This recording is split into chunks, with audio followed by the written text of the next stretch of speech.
Okay. All right. Are you ready for 18 hours of really intense education? Hmm. Oh my. Kind of seems like I've done this sometime before. Yes. Yes, I'll be interested to know like what you pick up this time that like your brain was on overload last time and you just didn't I catch think it. it'll be better this time because I kind of have absorbed more over time now, so it makes more sense to me. Yeah. Kind of like you said, it was deer in the headlights the first time. It was like, whoa, this is a lot. Yeah.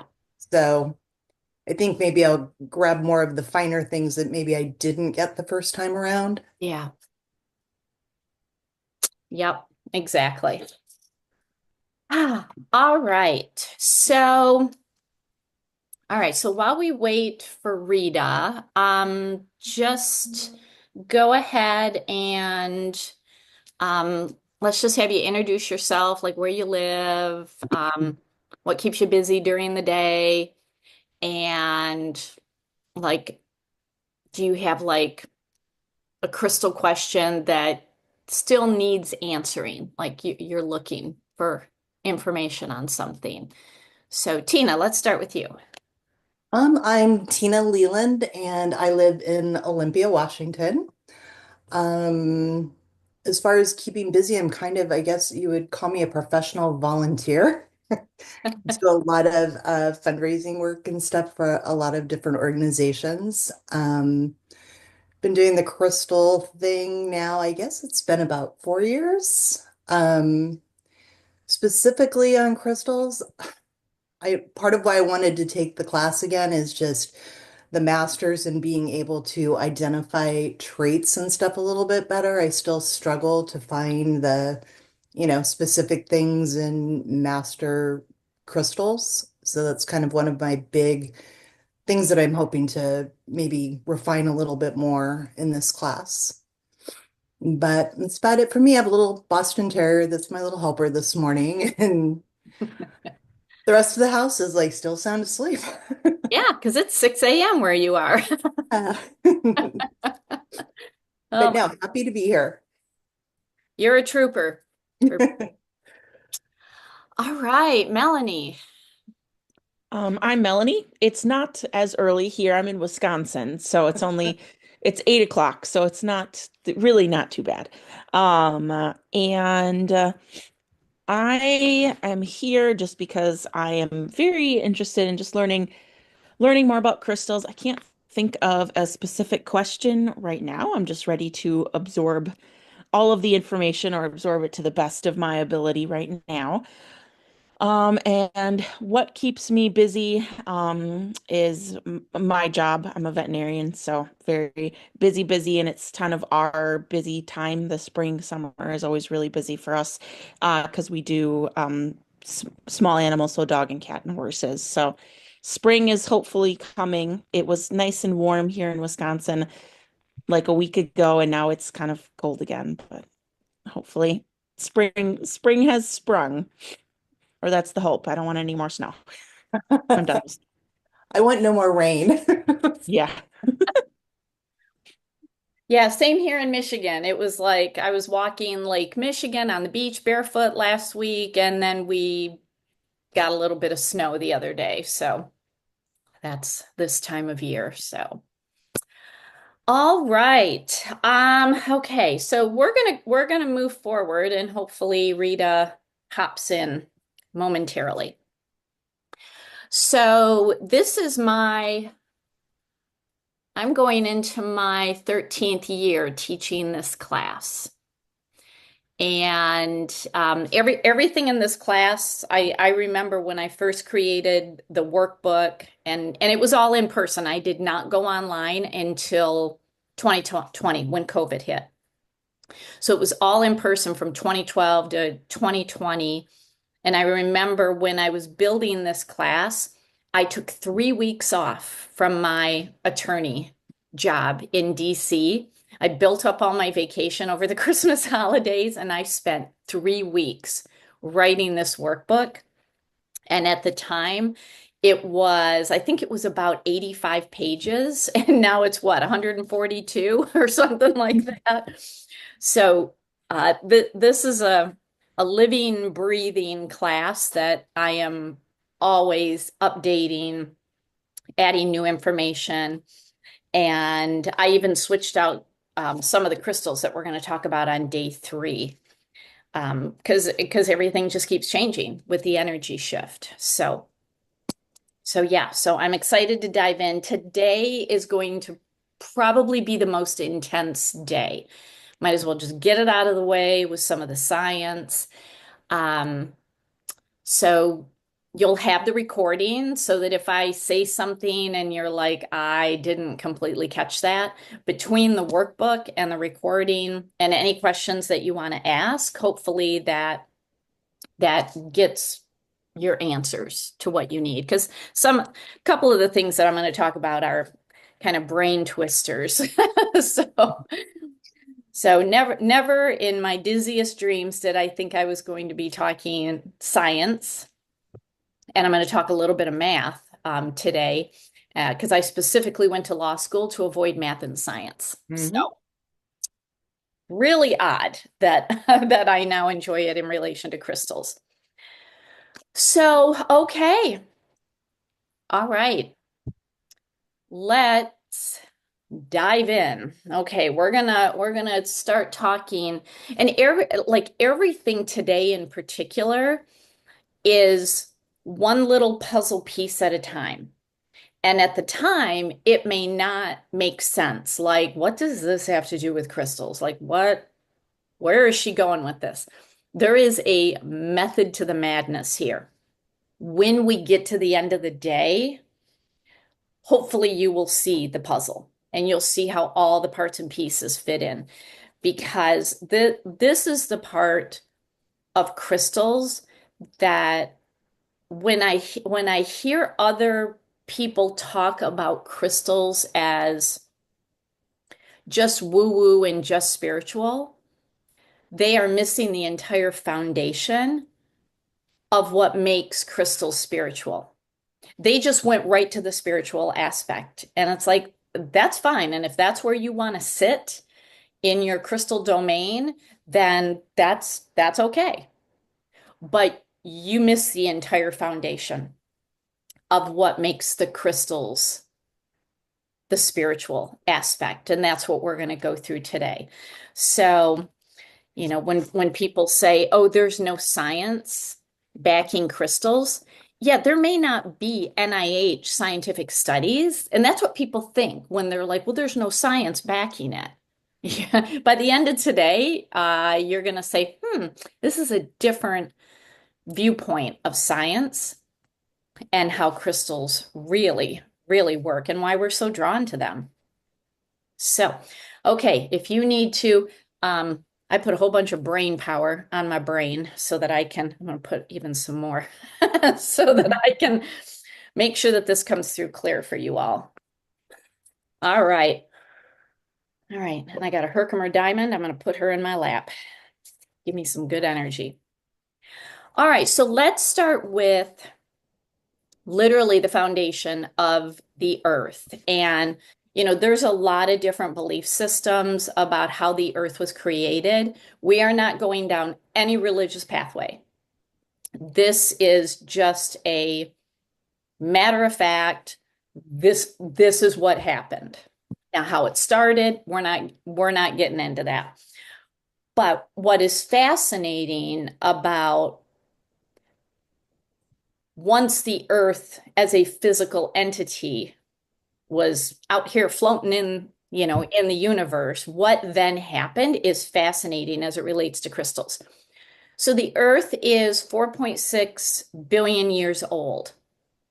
And when we look to just the oldest rocks, crystals on the planet, they date back to 4.4 billion years old. And then when we look at the first cell, the first living organism, that was 3 billion years ago. So we've got 1.6 billion years at the beginning of Earth where it was just minerals, including heavy metals and water. That's what the Earth was. Minerals and water. And the minerals solidified, and the heavy minerals solidified and sank to the core of the Earth. So this is all going on for 1.6 billion years. And then there was a living organism.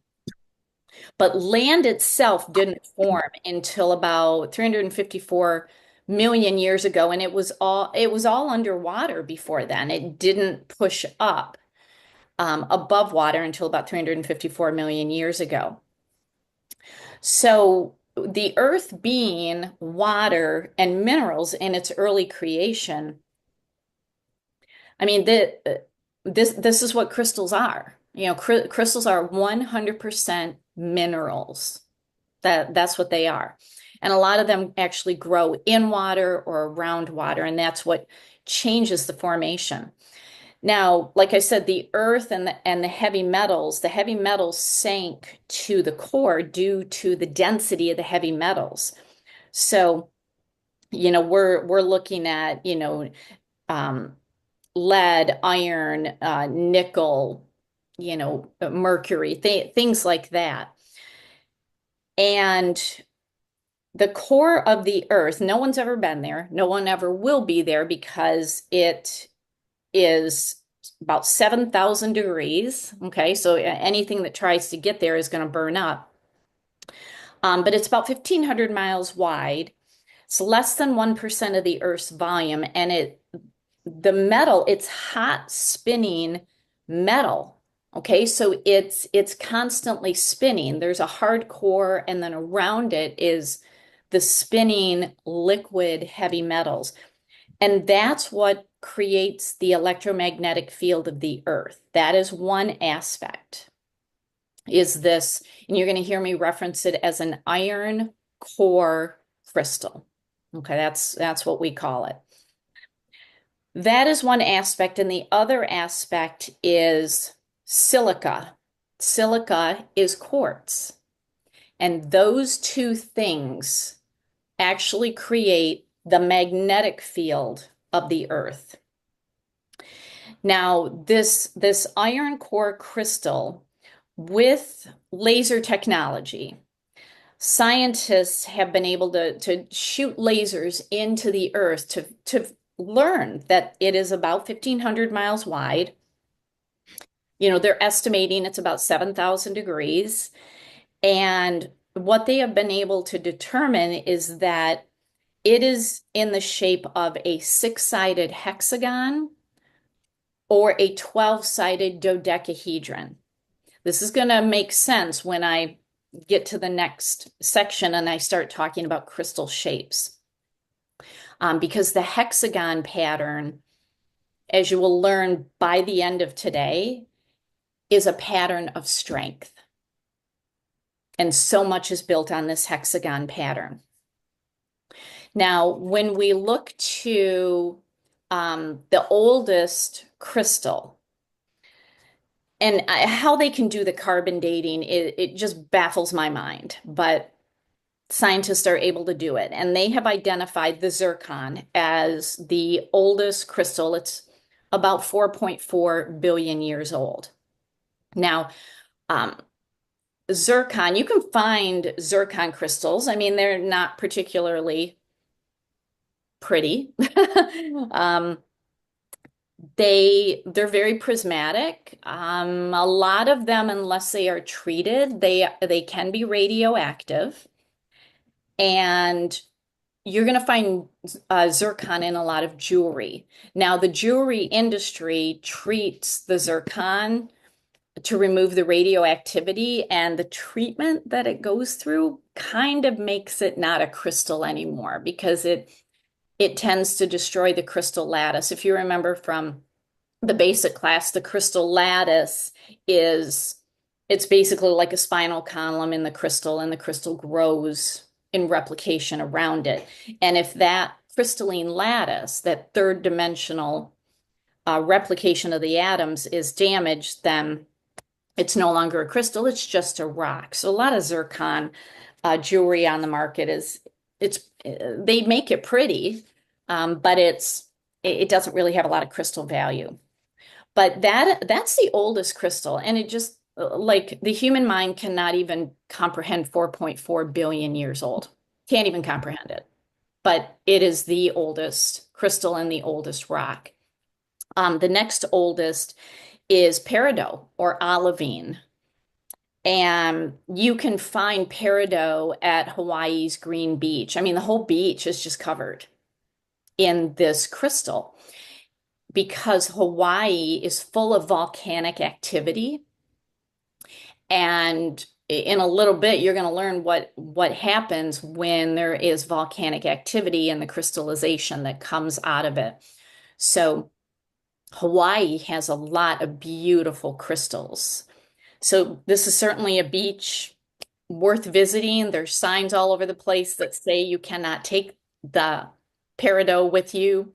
But if you're rolling around in the sand, who's gonna know if one happens to sneak into your pocket? So, but yeah, so this is the second oldest crystal that is known right now. The next oldest are all the basalt formations. So basalt, if you ever get a chance, or if you've ever been to Scotland, especially the northern coastal area, they have these basalt formations that are magical. Like I just can't even fathom this coming out of the earth. And it's anchored in the earth and just grows right out of it in columns. And it's volcanic. It's volcanic rock coming out of the ocean in just beautiful, beautiful igneous formations. And when there is volcanic activity, that's also when we get obsidian. That's what obsidian is. It's basically volcanic glass. Technically not a crystal, but it's like the crystal world has adopted obsidian. There are several crystals that are really not crystals. We'll talk about shungite on day 3, really not a crystal, but we've adopted it as one. Obsidian is one. Amber, not a crystal, but it's adopted into the crystal world. So, these are just really fascinating. These very ancient crystals, and because iron as a mineral, was very like voluminous in the early formations of the planet, which is what sank to the core, but it's also so infused in the crust of the earth. We have a lot of iron-based crystals. And, after the land masses and everything really started forming, and, living organisms and cells appeared on this planet in whatever belief system they appeared, it is those living organisms that actually created oxidation. And it's the oxidation that creates all the beautiful colors. Other planets don't have that, which is why we don't have crystals from Mars and Venus. They have rocks, but they don't have crystallization because it takes oxygen to do that. And then when you have the oxygen oxidizing, that's when you get the beautiful colors.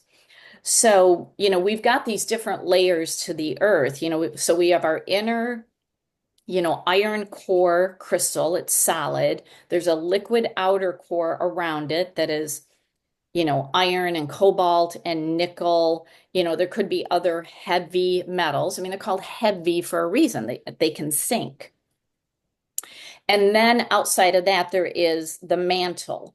And the mantle is full of silica. So just keep remembering that silica is quartz.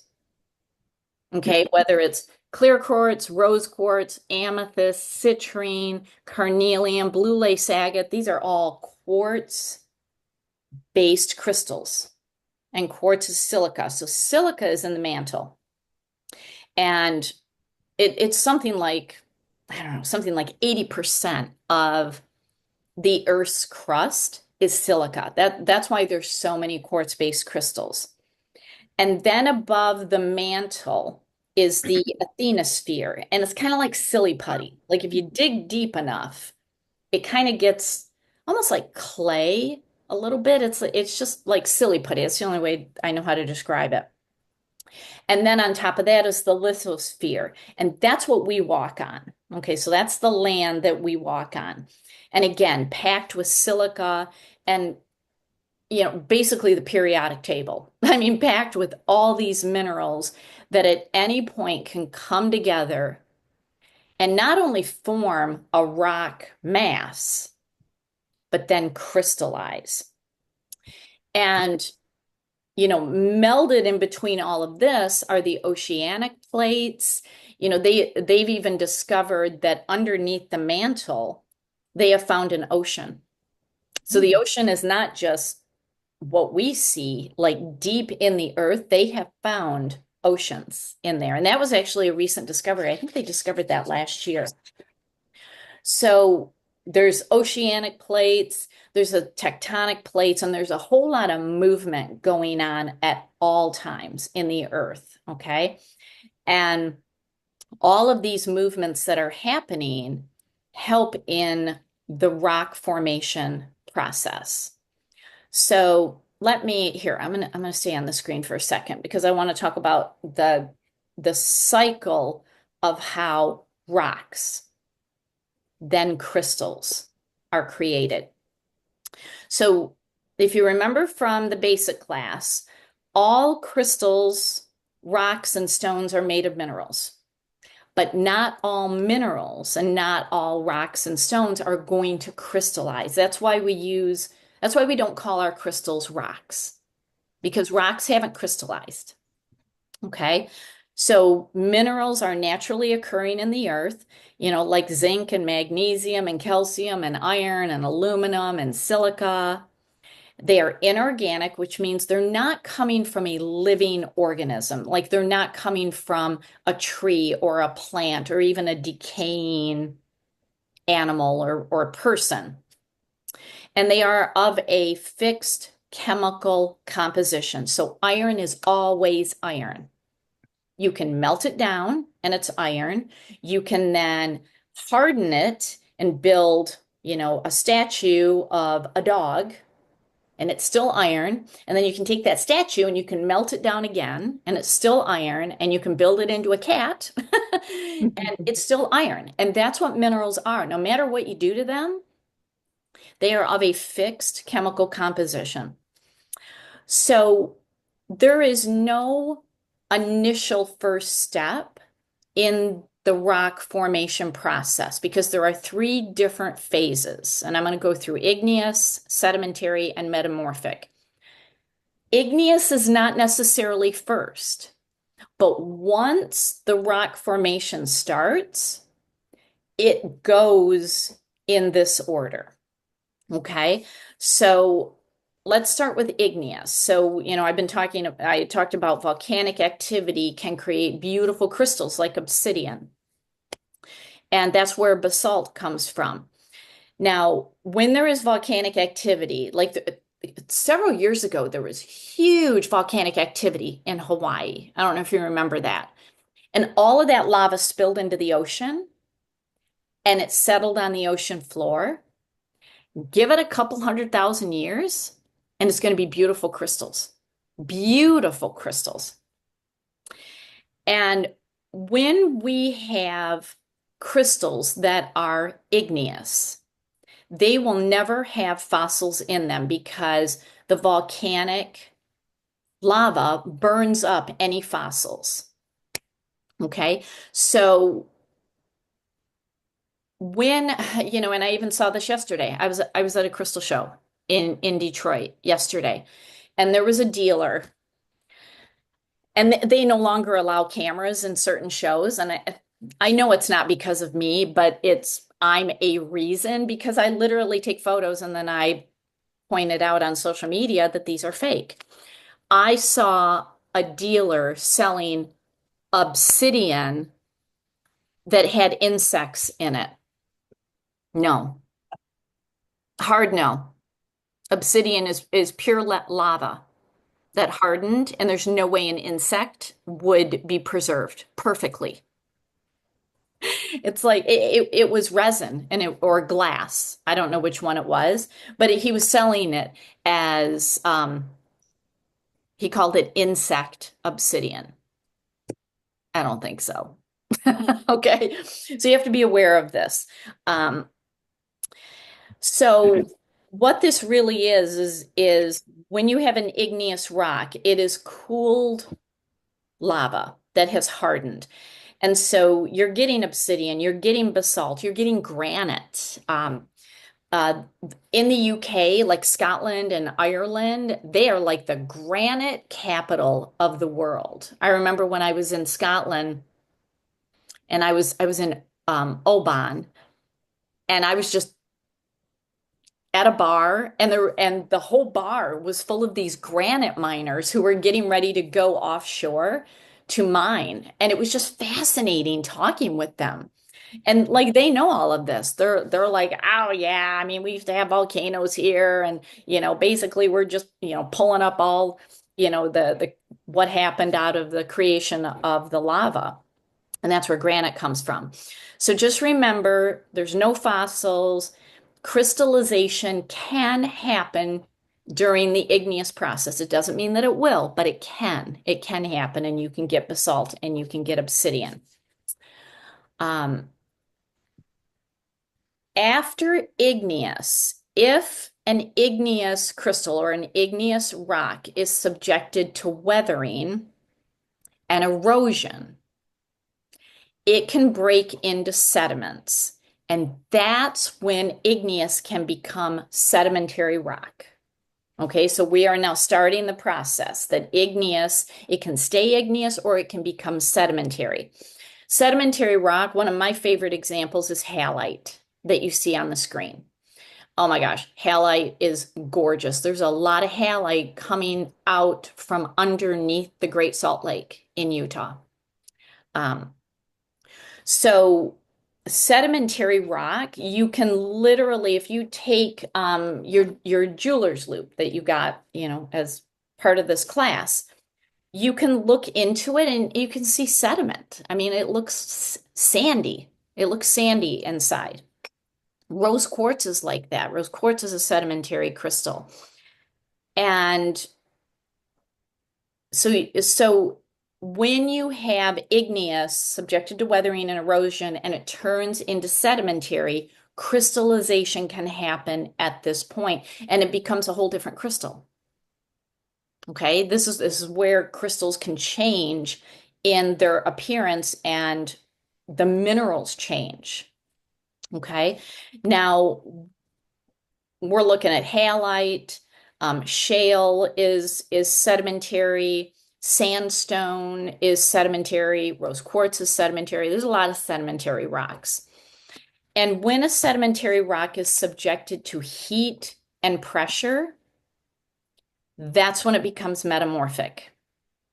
Okay, so metamorphic is the crystals that have like a marbling appearance to them, like marble. Okay, on the screen it's actually called Connemara marble. It comes out of Ireland, and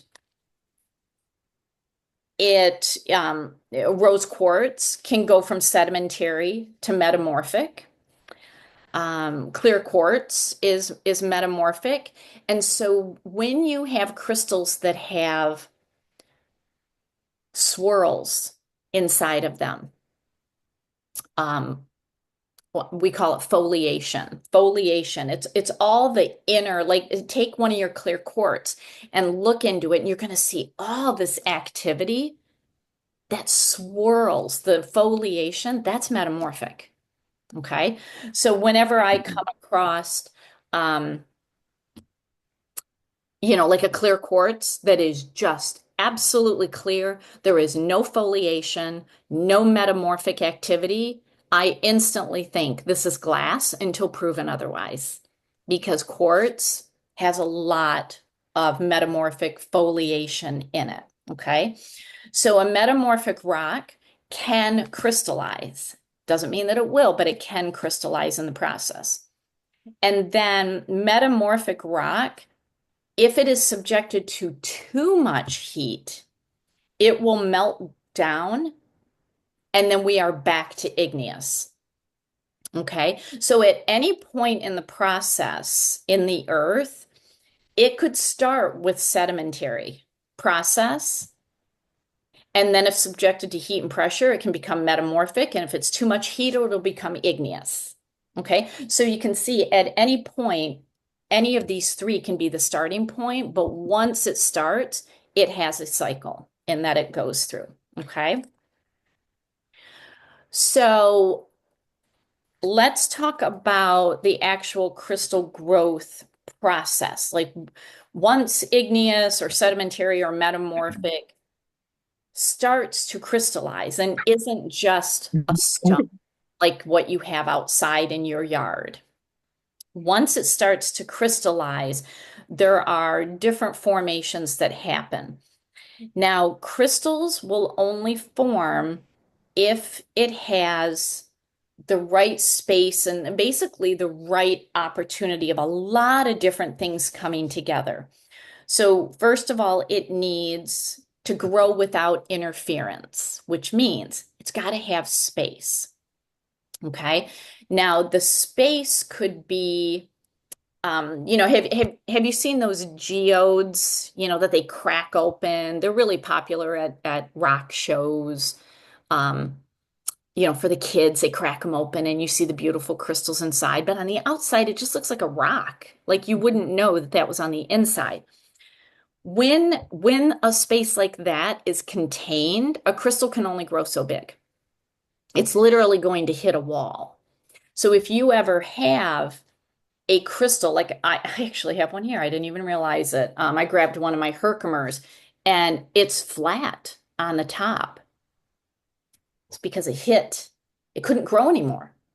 So if you ever have a flat top crystal, it just shows that that crystal grew as much as it could.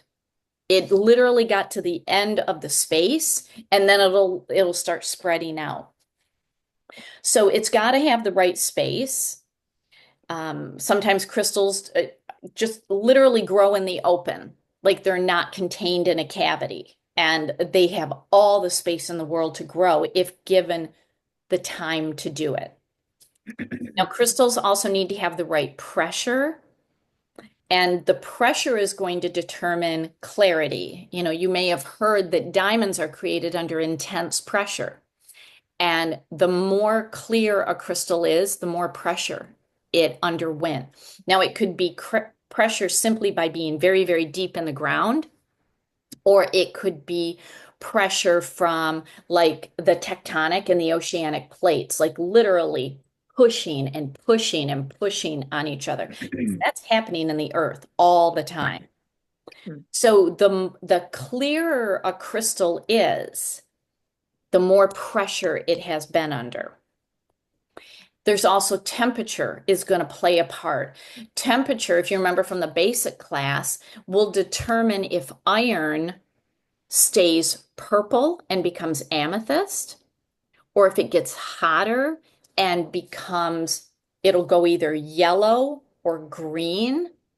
The yellow becomes citrine, the green becomes, some people call it green amethyst. That's an oxymoron because amethyst means purple. But when it goes green, it's called prasiolite.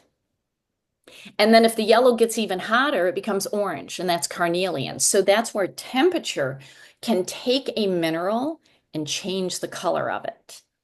Hematite, we'll talk about hematite on day 3, and the crystal itself is like brown.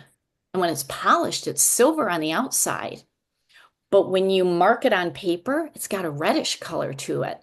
So when it grows inside of a crystal, it's got a reddish color. But if it's light, like if it hasn't been heated up too much, it's a very pale pink.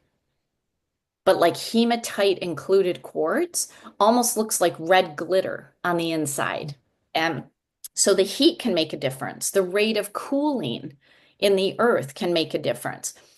And they can also crystallize from um, seawater. This is where we get halite from that I just showed you a picture of. It's where we get gypsum, which is selenite. It's where we get calcite.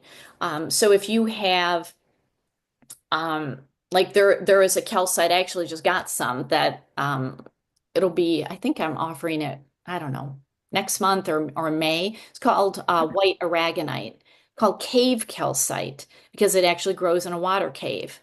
So water can help the crystallization process. Lava, when it cools, can it's not necessarily crystallization, but it creates a crystal-like look.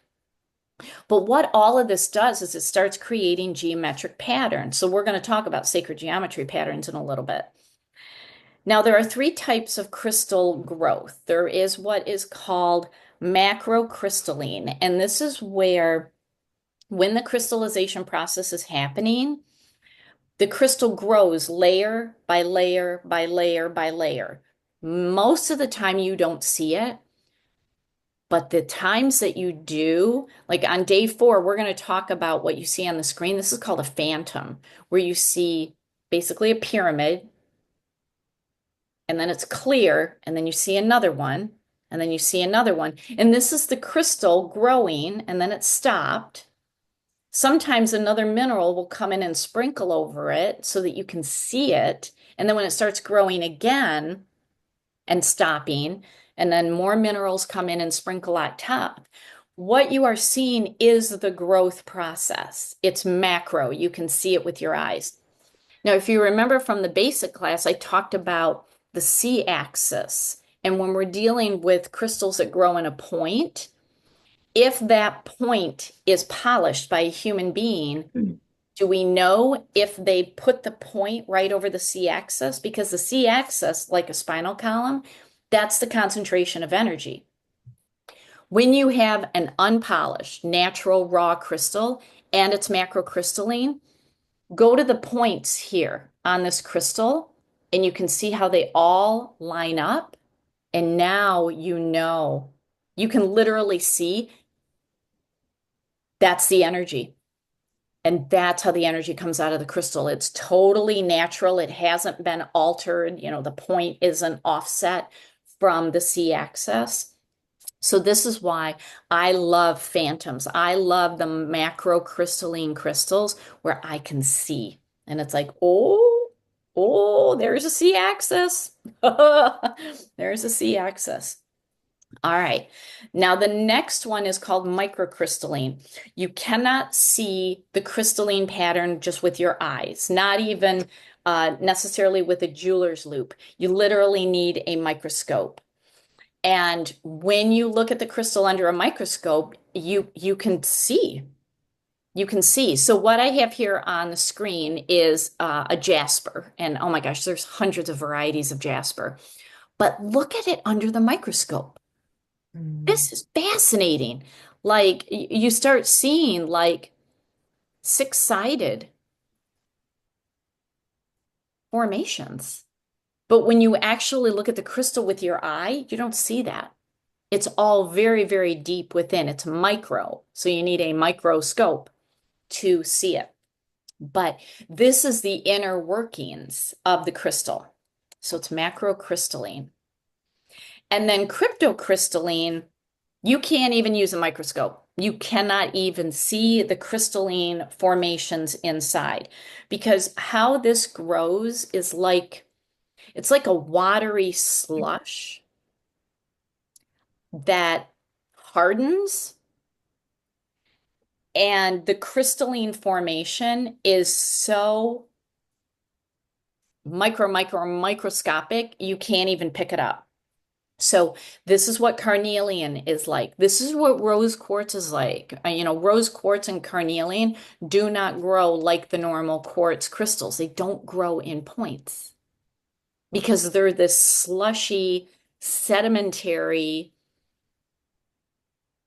conglomeration that hardens. And so um, you cannot even see the crystalline structure in it. But it's just fascinating that these are the three different ways that crystals grow. Now, crystals grow from what's called saturation, and it's saturation of minerals, of heat, and pressure. Those are the three biggies that can turn a rock, which is a compression of minerals, into a crystal. So it is the saturation of other minerals. So if you have, silica, 80% of the Earth's crust is silica. So we have a lot of silica quartz-based crystals. But if there's iron nearby, or aluminum, or calcium, they can saturate the silica. And then heat and pressure will decide the clarity. If there's a lot of heat, if there's a lot of pressure, you can get clarity. If it's deeper in the ground, you get more clarity because obviously deeper in the ground is hotter and more pressure just simply from the mantle pressing on the crystals. Crystals that are found, like literally you could take, a little garden, tool and just dig maybe 5, 6 inches in the ground and you can find some crystals. Those tend to not have the clarity as the ones deeper down. So when you get a crystal, especially if it's a natural formation, it hasn't been polished, and you're like, oh yeah, this is the real deal, it's not glass. And if it has clarity to it, that was deep in the ground. Okay, that was not necessarily found in the surface. Now, you'll also notice with saturation that crystals, especially clear quartz, can be clear on the point and have a lot of the foliation at the base because that's what happened. It's like a snow globe effect. You shake it, you shake it, you shake it, and once everything settles, you got all the snow on the bottom. That's where all the minerals are congregating, and that's where you get the clarity at the top. So when you have a crystal in particular that just has so much activity, so much foliation, and all that foliation has meaning, like the crystal on the right of your screen. This is one of my crystals, and oh my gosh, it's like the snow globe, like I shook it and froze it in time. And that's what happens in the earth. It went through a lot of bumping and shaking and interference, and then poof, it froze in time. That has heavy saturation. It is just saturated with so much. Whereas the crystals that had time to calm down, like there wasn't a lot of bumping, shaking, like volcanic activity. There's a lot of volcanic activity deep within us, and we may not feel it. The crystals that are not near all that movement have time to quiet. And all that foliation starts to settle. And you'll see it in the bottom of it. That crystal that has that clarity and the foliation in the bottom has been in the earth a very long time because it had time to settle and to cool. Whereas crystals that have all the foliation, like all throughout, didn't have as much time. Okay? So it just gives you an idea of like what the crystal went through. A lot of foliation means there was a lot of activity. It was, it was moving and grooving in the earth. Pretty much. There was a lot going on. Whereas the really, really super clear had time to settle. So, all right, I just got a message from Rita. I don't know, something happened. She sent me an email. I don't know what happened, but hopefully she's okay. So she will not, I don't know if she'll join us tomorrow, but I will find out when we're done with class. Um, okay, so with certain crystals, like especially quartz-based crystals, some sellers will label them class A, like a class A clear quartz, or a class B, class C. Class A is really clear, like very glassy clear, almost like gem quality. Class C has a lot of the foliation, so just not much clarity in it. There are people in the crystal world that think that the class C, with all the cloudiness and all the foliation, is very low quality. I am not one of those people. I like the crystals to have all the activity in it because I want to go in and do all the identification. And that's what we're going to start doing on day 2 and day 3 is figuring out what all that means. Because to me, that tells you what that crystal went through, how that crystal grew. You know, if I wanted something that was totally clear, I would just go buy glass and I'd save myself a ton of money. Okay. So if you see class A, B, and C, they're just looking at the clarity. All right. And, you know, just remember the crystals grow from the inside out like a corkscrew pattern. And the crystal that we see on the outside is an external expression of what is happening on the inside. So when you take one of your quartz, and you're going to hear me say this all throughout class, quartz is a six-sided hexagon. Quartz is a six-sided hexagon. So when you look at your quartz and you count the sides, 1, 2, 3, 4, 5, 6, the external sixth side is telling you exactly what's going on the inside. You may not be able to see it.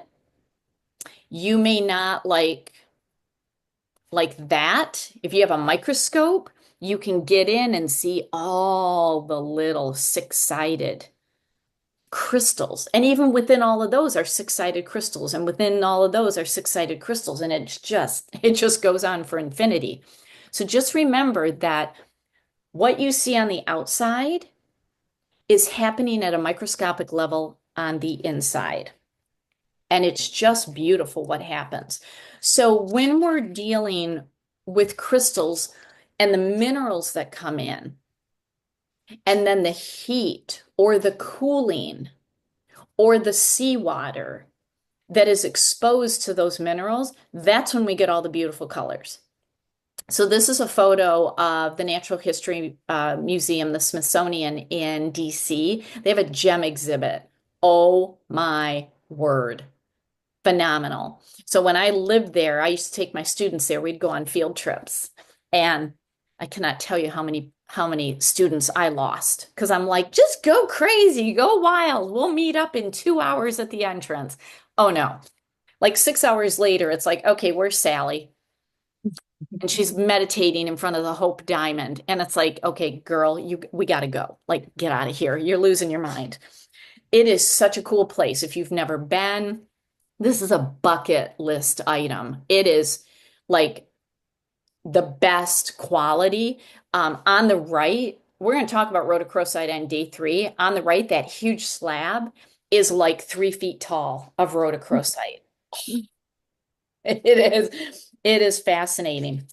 But it just shows you what the earth is capable of doing if there is the right space, the right time, the right heat, the right pressure, the right minerals, and it just all comes together.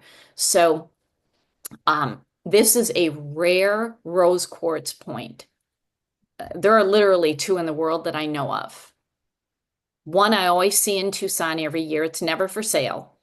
And then this one in the Smithsonian. And it grew in points around this double terminated quartz. I believe they call it the ballerina quartz because it looks like a tutu. It looks like a ballerina tutu. But normally rose quartz does not grow in points. But this is a rose quartz. It's not a pink quartz. It's a rose quartz that in a rare geological mishap, it grew in points.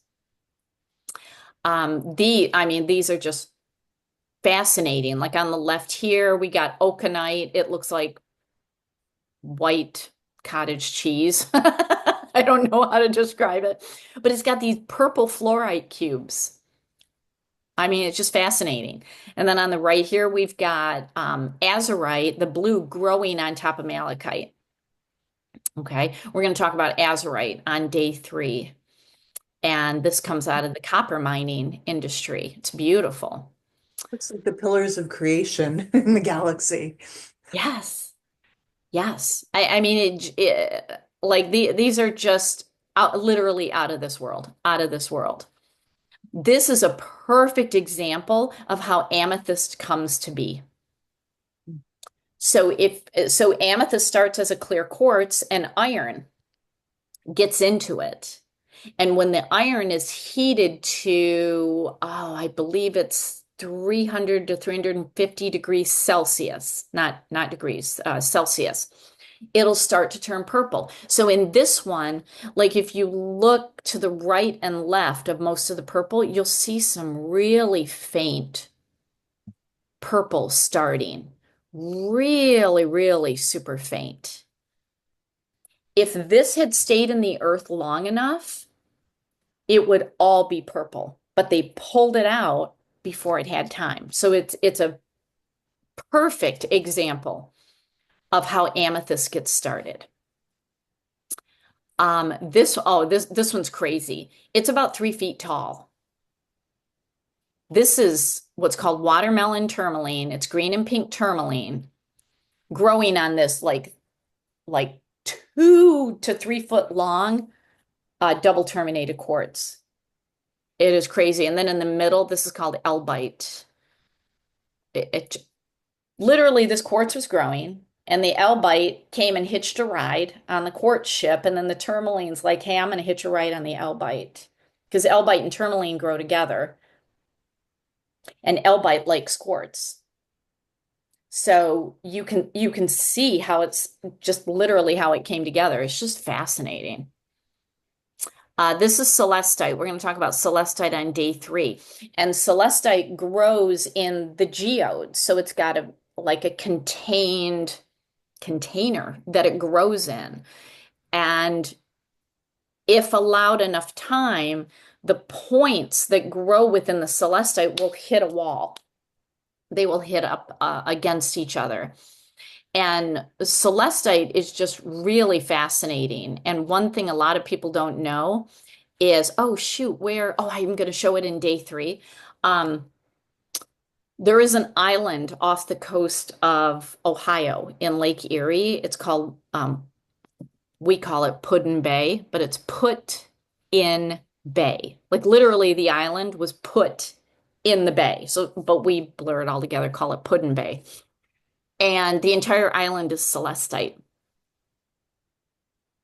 So there's a cave, and then there's a vineyard on top of the cave. So it's like, oh, it's celestite wine. But the entire island, and you can actually go down in the cave, and it's just a huge geode that you're walking into. It's just fascinating. So just like before we even get to the isometric that I'm going to talk about, when crystals have the opportunity to do what the earth wants them to do, they will create spectacular, huge, beautiful, colorful crystals. And I mean, this is why every year when I go to Tucson, there's always new discoveries because the earth, she is a mineral producing entity. So she's always producing underneath and pushing up, pushing the crystals up. Even in the mountains, she's pushing them out of the mountains. So they're digging up new discoveries. And once they dig them up, then that creates space for underneath for more to push up. So this is why there's just always new discoveries. It's so fascinating. So, okay, before we go to the next section, do you have any questions about what I covered so far? So far, so good. I have a question when you were talking about the the different types of the crystal growth. So I guess I just have and this might just be me sort of trouble wrapping my head around the fact that you can't see them with a microscope. I mean, would you be able to see them with like a electron microscope at all? Not that I'm aware of. Okay. Not that I'm aware of. Hmm. Okay. So I Yeah, mean, you're like talking the size of like the atoms. That's how teeny tiny they are. yeah, Okay. yeah. Hmm. Yeah, if I have time right at the end of today or first thing tomorrow morning, I'm going to talk about fractals and like crystals are just fractals of what the minerals are, but fractals can just be so microscopic that, and that's a good question. The next time I'm at a show, and there's particularly a gemologist there, and they tend to work in jewelry, and I don't ever shop the jewelers, but I'm going to ask them if they have any instruments now, because maybe in the last couple of years something has been created to where they can look into the microcrystalline. But from what I know, there is nothing that that can basically look at that small of a level. Not yet. Yeah, it'll be fascinating. All right. All right, let's go to the next section. And then after this section, we'll take a little stretch break. So I'm going to talk about 7 crystal systems. Okay. I'm not going to go too deep in this. I want to give you just enough understanding. And if you, with any of this, if you want to go deeper, you now have basically the springboard to go deeper. But I like to go through the 7 crystal systems because all crystals grow in one of these 7 systems. A couple crystals grow in multiple systems. And at the foundation of all of these systems is sacred geometry. So if you think back to the basic class when we talked about sacred geometry patterns, we were talking about flower of life, the golden ratio. Everything is built on sacred geometry patterns. And crystals are one of, actually, I would say, outside of just straight minerals, crystals are the foundation of everything sacred geometry. They are one of the earliest sacred geometry formations. We have sacred geometry in all the plants and all the trees and all the flowers. We have sacred geometry in us. Crystals are the foundation of sacred geometry. So there are 7 different systems. I've listed in your workbook exactly what, the 3 axes are doing, the B and C, or A, B, and D, because the C is the center axis. So when you're looking at the others for the 3 dimensionals, it's A, B, and D axis. I'm not going to touch on that. That's all in your workbook. You can dive further into that if you want. But why I like to talk about this is when we get to advanced grid making, when you start combining crystals of the same crystal system, crystals of the same system talk to each other like twins, whereas crystals of different systems, they just talk like family, like cousins. They're family, but they're not like a twin. Twins can communicate without words. There's an energy there. So when you work with all like hexagonal crystals, the 6-sided hexagon, they are communicating at a deeper, stronger level with more clarity than if you just mix hexagon with triclinic and orthorhombic. They're all communicating, but when you want precision and clarity, you go for the same crystal system. So let's start with the first system. It's called the isometric, and some people call it the cubic system because it contains all of the 5 Platonic solids. Platonic solids are sacred geometry. Okay, those patterns, those 5 patterns, the tetrahedron, the octahedron, the cube, the icosahedron, and the dodecahedron, all 5 of those solids are sacred geometry formation. The tetrahedron represents fire, the octahedron represents air, the cube represents earth, icosahedron represents water, and the dodecahedron represents the universe. Now, when you are working with the isometric, these cubic or platonic solids, you are working with an energy of harmony, of balance. Okay. These all have like an earthy element of transformation. So when you want transformation, like you are stuck and you're like, I've had it, I want to transform, you go to isometric crystals to work with. Okay. Let's go through examples of the 5 Platonic solids, the 5 formations that make up the isometric system. So the tetrahedron. Tetrahedron, this is a 3-sided pyramid with a bottom. So it's got 4 faces. The bottom is a face, and then the 3 sides of the pyramid is a face. It's a 4-sided formation.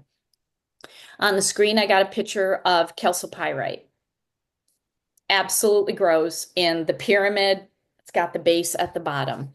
Diamonds grow this way, so does lapis lazuli and sodalite and sphalerite. They grow in a tetrahedron formation. The next isometric formation is the cube. So that fluorite that I showed you that had the oconite that looked like cottage cheese, and they had that cube sitting on top, that fluorite grows like that, grows in a cube. It's the outward appearance is what is happening on the inside. Halite that I showed you, which is a sedimentary crystal that grows under the Great Salt Lake, grows in a cube isometric formation.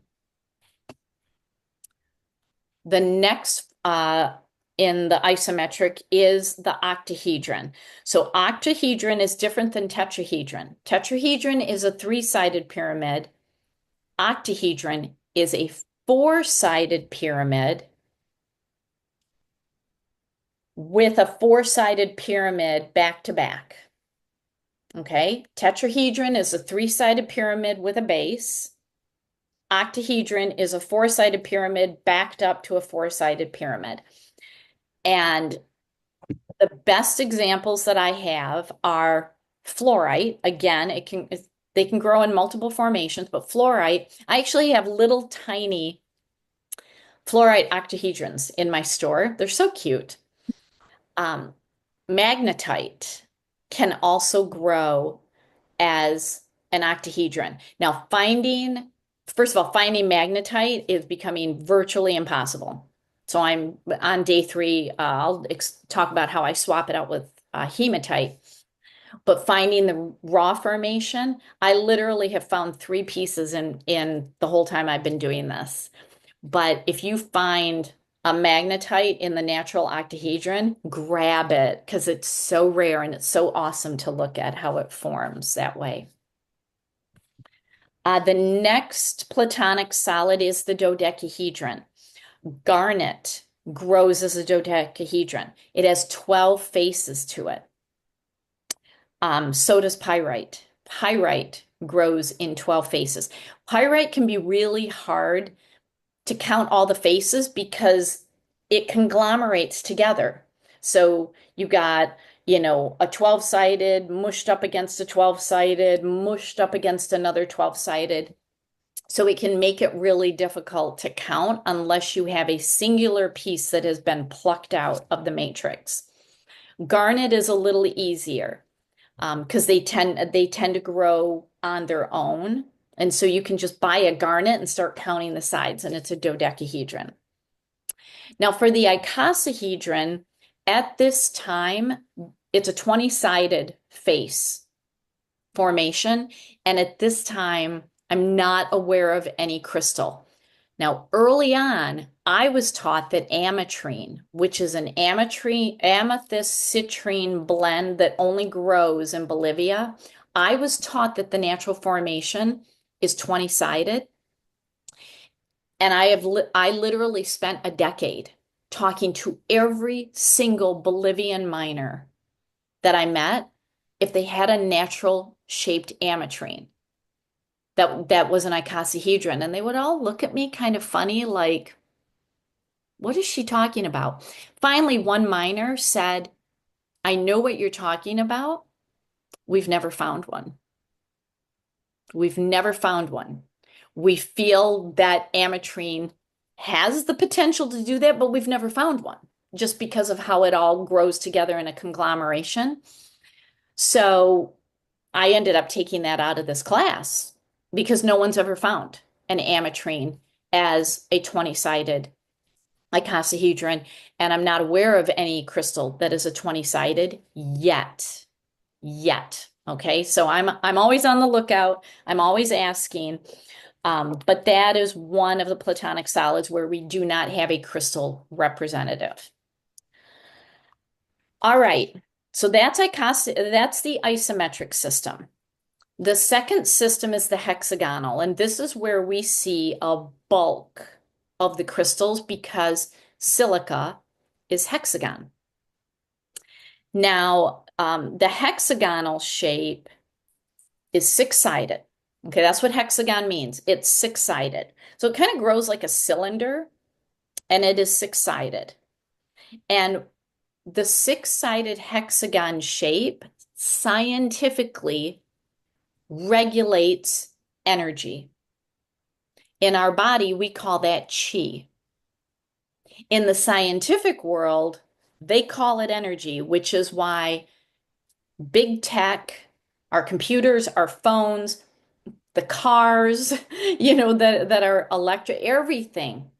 That's why Silicon Valley goes for silica, because it's hexagon and it regulates energy. Okay, that's scientific, that is not woo-woo. But when we're dealing with our body, we are an energy body, and hexagon-shaped formations regulate our chi. Okay, so, we're looking at, most quartz crystals, except carnelian and rose quartz. Most of them grow in six-sided formations. Crystals like the beryls, like the aquamarine, the emeralds, and the morganites, they grow six-sided. Tourmalines, black tourmaline, blue tourmaline, pink tourmaline, they grow six-sided. So when you are looking to regulate your energy, you go for a six-sided crystal. Okay. When you are looking to birth something new, you have an idea, or you need to birth a new habit. There's a chart in your workbook of the Chinese elements, the five elements. This is wood element. It's all about birthing and new beginnings. You go for a hexagonal formation. So I just love, like, cinnabar. I mean, look at that. It almost looks like the star anise, which I love to make potpourri out of, natural potpourri. I mean, it's fascinating, these formations. All right. The third formation is called tetragonal, and it just looks like a rectangle. Just a straight rectangle. It's not a square. It's not like the isometric cube. It's a rectangle. And that's what tetragonal is. Tetragonal is a formation that brings balance during change. I think we need a whole heck of a lot of tetragonal crystals right now, based on what's going on in our world. You may find yourself, and see, this is the thing, when you find yourself drawn to a crystal, look up the crystal system and then go back to this workbook. And this is why forever and a day, I'm always recommending Judy Hall's Encyclopedia of Crystals, because this workbook not only gives you Mohs hardness, gives you toxicity because it tells you the minerals, it gives you the crystal system. And so you can easily look it up. And if you're like, dang, I am drawn to apophyllite. And I don't know why. I gotta have it all. I need pink apophyllite. I need white apophyllite. I need green apophyllite. I need blue apophyllite. I need apophyllite with stilbite. I need all the apophyllite. It's because you're probably going through some changes and you want balance as you go through the change. That's what tetragonal does. It's order, it's consistency as things are rapidly changing around you. It allows for the decline, because when things are changing, things have to decline and fall away, but you stay strong during it. So this is the crystals that we're drawn to when we have imbalance, because we need to be balanced during change. When we are imbalanced, we're not going to handle the change very well. So right now, tetragonal crystals, huge for this energy shift that we're in. All right, and just look at those formations. Like, oh my word. Oh my word. So this is apophyllite on the left. You see that big rectangle there? And then wolfenite. I mean, it looks like a slice, but if you get up really close to the wolfenite, you basically see a rectangle. It's just very thin. It's just so neat. This is why I love the raw crystals so much. All right. Oh yes, here's another one. Oh my gosh. Trigonal. These formations are just spectacular to look at. So trigonal is basically a square. It's a cube, but it's on an angle. So it's like warped on an angle. So on the screen here, you have rhodochrosite and what is this on? Oh, I should have written it down. It's pink calcite that's on the right. And trigonal is really pushing us into aligning with who we really are at a soul level. You take the cube. This is how I envision it. You take the cube, and instead of being straight like a cube, it's angling you. It's basically shifting you. You know how I talk about we're all a pinball and a pinball machine of life, and the pinball flappers are like, no, go this way. Bam. That's what trigonal does. It takes the square, it inverts it. It basically takes you, go on a different path. You've been on the straight and narrow too long, go this way. That's what trigonal does. It has a combined wood and fire element, so it's all about birth and growth, rebirth, regrowth. So, your calcite, your Herkimer diamonds, your rhodochrosite. I mean, these are really powerful crystals for this. All right, what's the next one? The orthorhombic. Okay, so the orthorhombic is basically an elongated rectangle. So you got a rectangle and it's just elongated. And this shape takes heat. Heat can be inflammation, physically or emotionally, like hot emotions, like anger, agitation, fear, anxiety. Those are all hot emotions. And it just moves it down basically to detox your body. So it has a fire element to it. And not only are you basically kind of detoxing, but these can also fire you up by getting fire basically into your root, which is where our pilot light is. Like basically, get your butt moving. Let's fire it up. Okay, so this is what these crystals like to do. Celestite. Oh my gosh. There is a celestite that I see every year at the Tucson show. And I'm gonna I'll show you another picture on day 3 of her. And when I was there last month, boy, it seems like it was forever ago, but it was literally only last month. I always ask the dealer, um, I just call her Celeste. And I walked in and I said, "Is Celeste here?" He knows exactly who I'm talking about. And he's like, "Well, she's in back." And I'm like, "Well, why don't you bring her out? Like everybody needs to see her and she's gorgeous." And when for my price, if I want to drop, I think that her price is now up to about $8,500. He's like, "Are you ready to buy her?" Someday I will buy her. She's just spectacular. But celestite is a great example of this energy.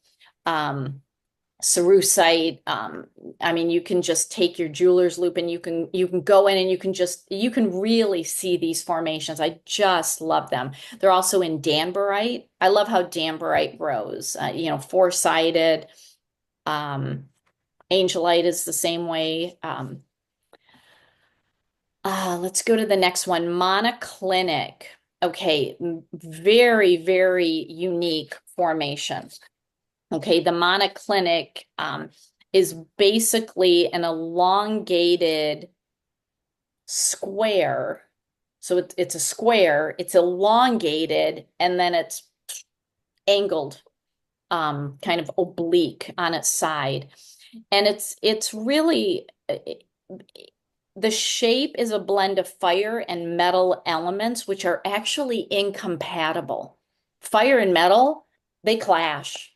They do not work well together. And so this is a great energy when you need to purify something. When you are agitated enough, you're banging your head against the wall. That's when you say, enough. This has got to change. Sometimes we have to literally be pushed. Think of metal like pushing you hard against the wall and pushing you into fire. And you're like, enough, enough. I've had it. Like, I'm over this. I'm done with this. This is changing. I've had it. That's what the monoclinic crystals are good for. When you have been pushed enough and you're like, I don't know where I'm going next, but I ain't staying here.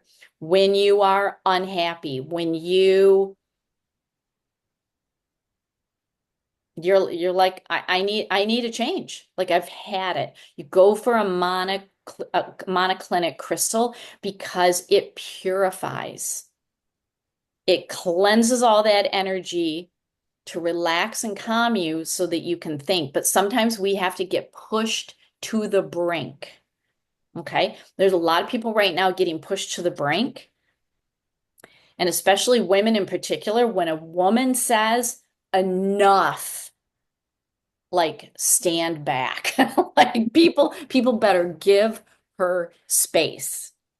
That's what these crystals are for. I love these crystals. That's what they're going to do for you. Your selenite, so on the right of the screen is selenite. I love how that's naturally growing. And then azurite. Azurite, you actually need a microscope to really see the monoclinic formation. All right, and then last but not least, the triclinic. Now these grow in a slab formation.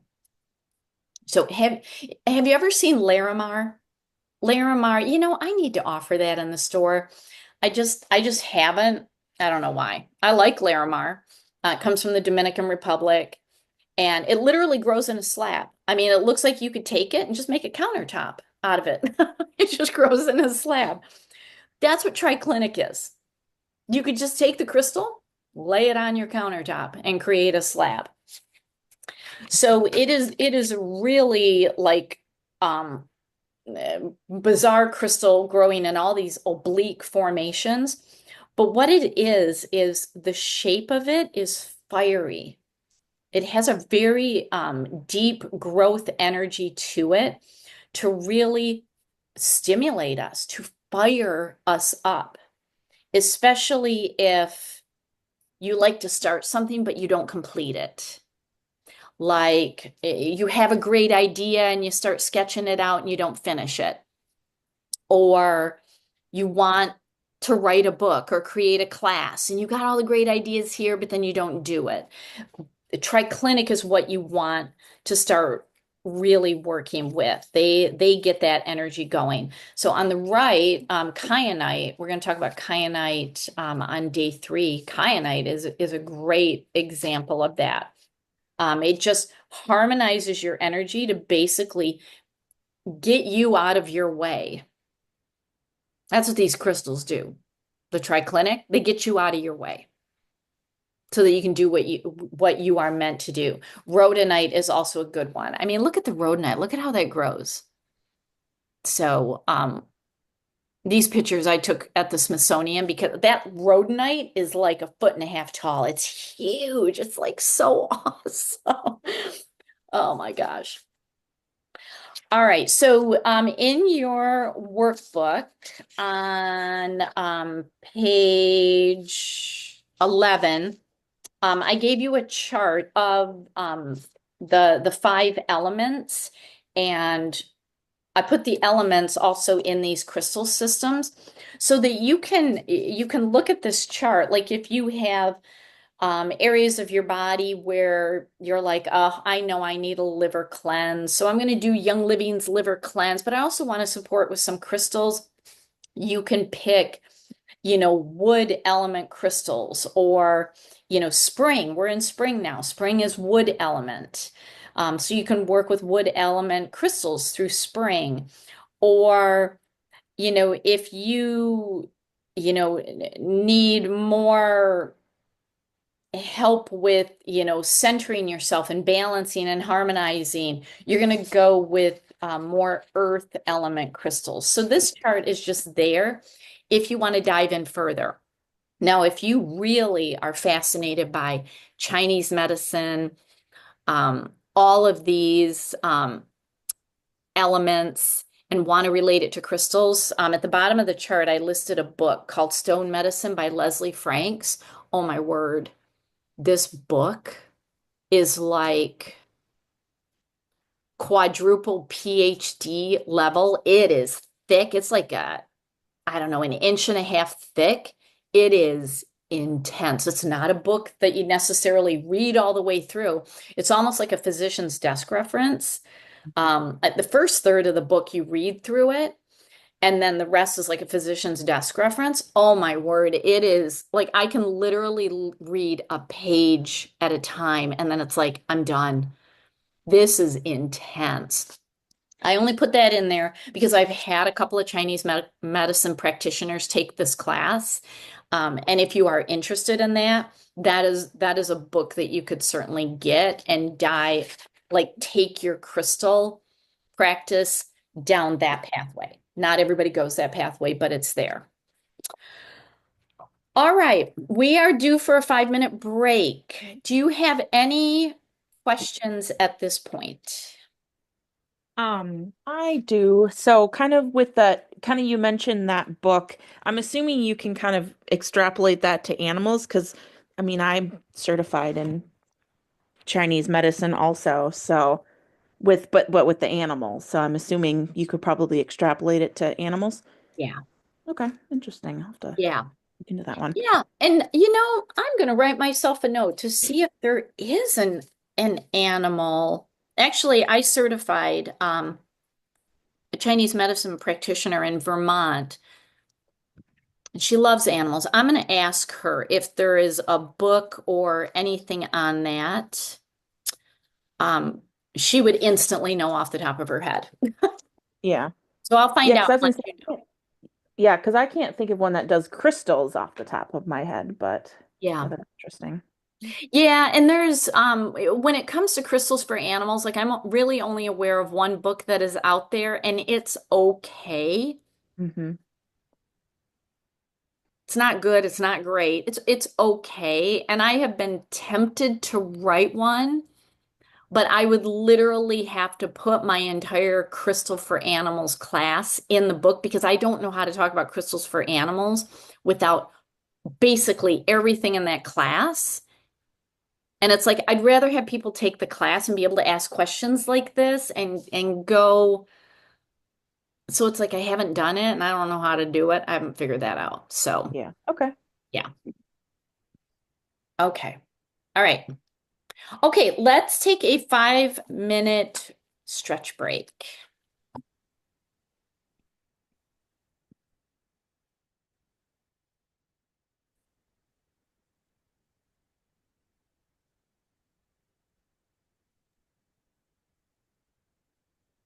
All righty.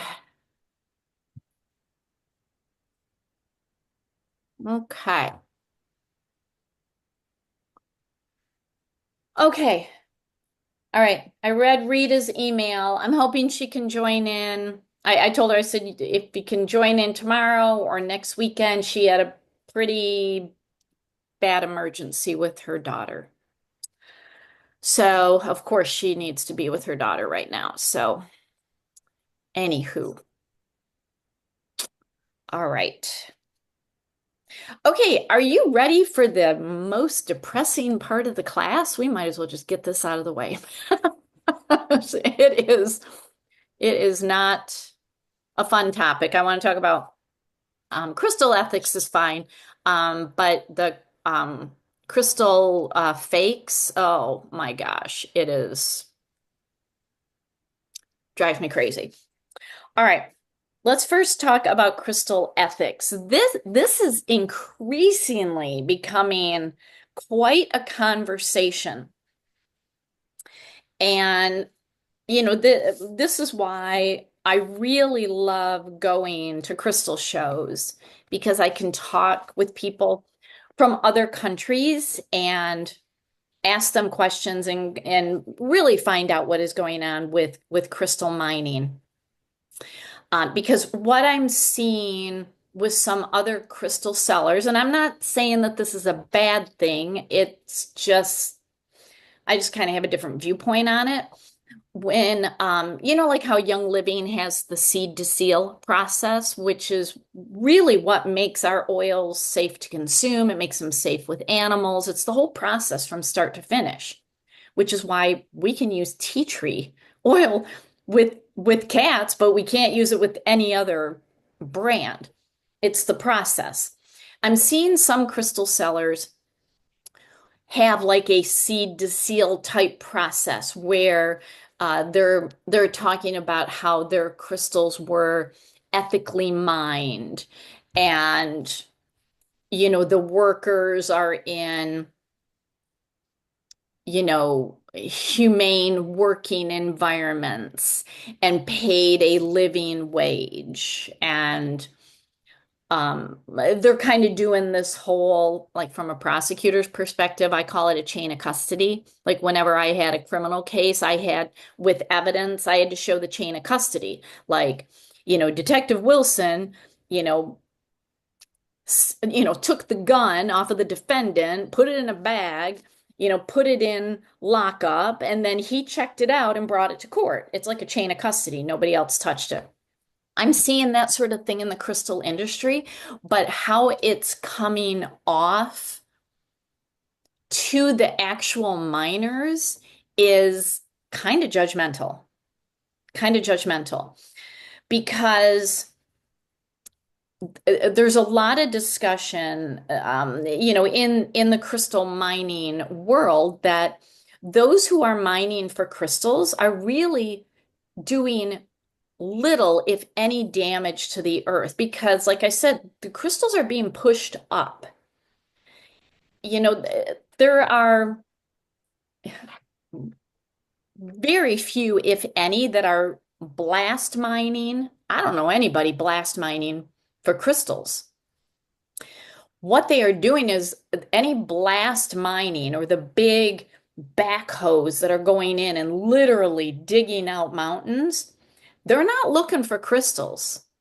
They are looking for some precious gems like diamonds, rubies, emeralds, sapphires, but overwhelmingly looking for mineral ore for the tech industry. Mhm. And so when I hear people saying, mining for crystals is unethical, I simply ask them, do you have a cell phone? Oh, of course I have a cell phone. Do you have a computer? Yeah, I have a computer. Do you have a television? Yeah, I have a television. The excavation for the minerals to run all of this is what is stripping the earth. It's not the people like you and me who love crystals. My Herkimer diamond was literally found less than a foot in the ground. But what it takes to run this cell phone, they're going deep to get.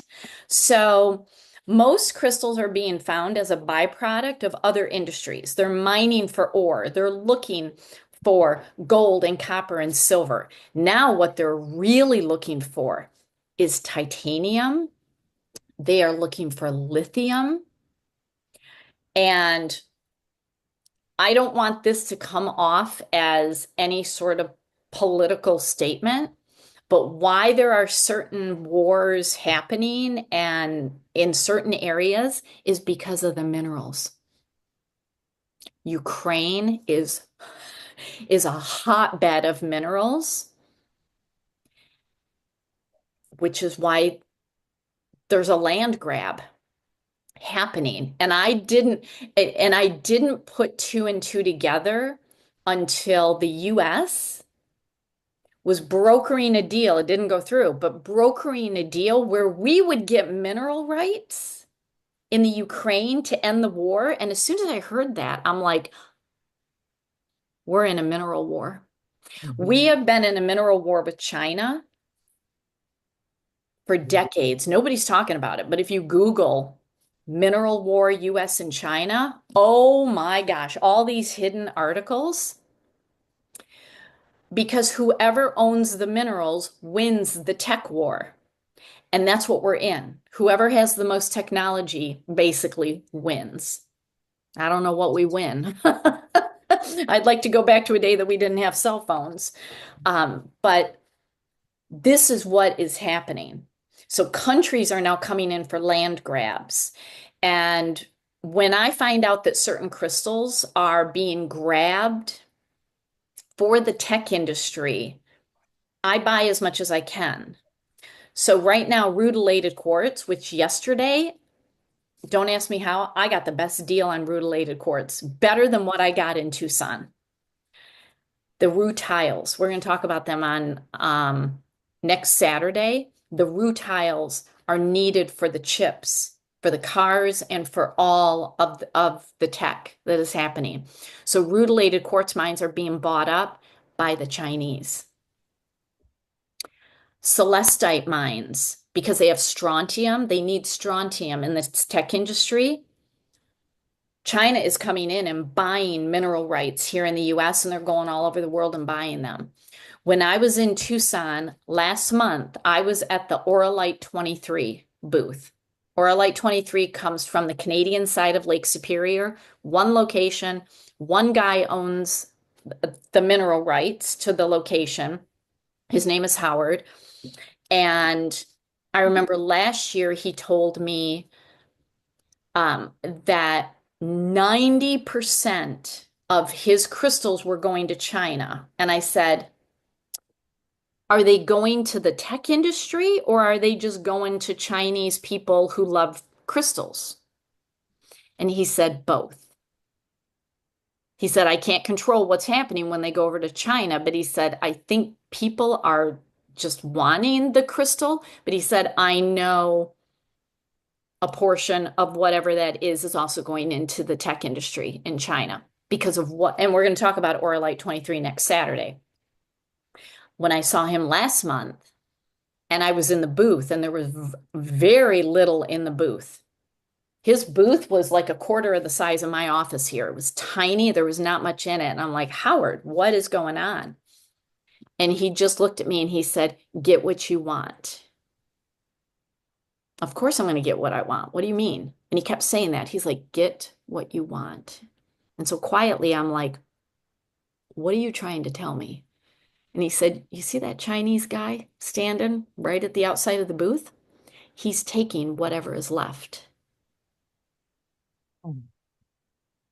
I didn't get much, but I got stuff. I got stuff. And I'm like, well, Howard, that's up to you whether you sell to China or not. And he's like, I know. He said, I got to make a decision on this. But he said, you wouldn't believe what they're offering me. And it's like, okay, all right. I'm not judging you. But this is what's happening is certain crystals are becoming difficult to find. And when you do find them, the price is going through the roof because of what China and other countries are doing, even Russia. So there's mineral wars literally happening, and whereas wars in the past used to primarily be over religion, now they're over minerals and over crystals. Very few people are talking about it.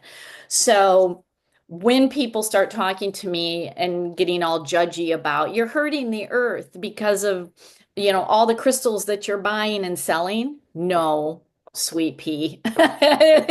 There's literally mineral wars happening and nobody's talking about it. So for those who do specifically mine crystals, these are small families.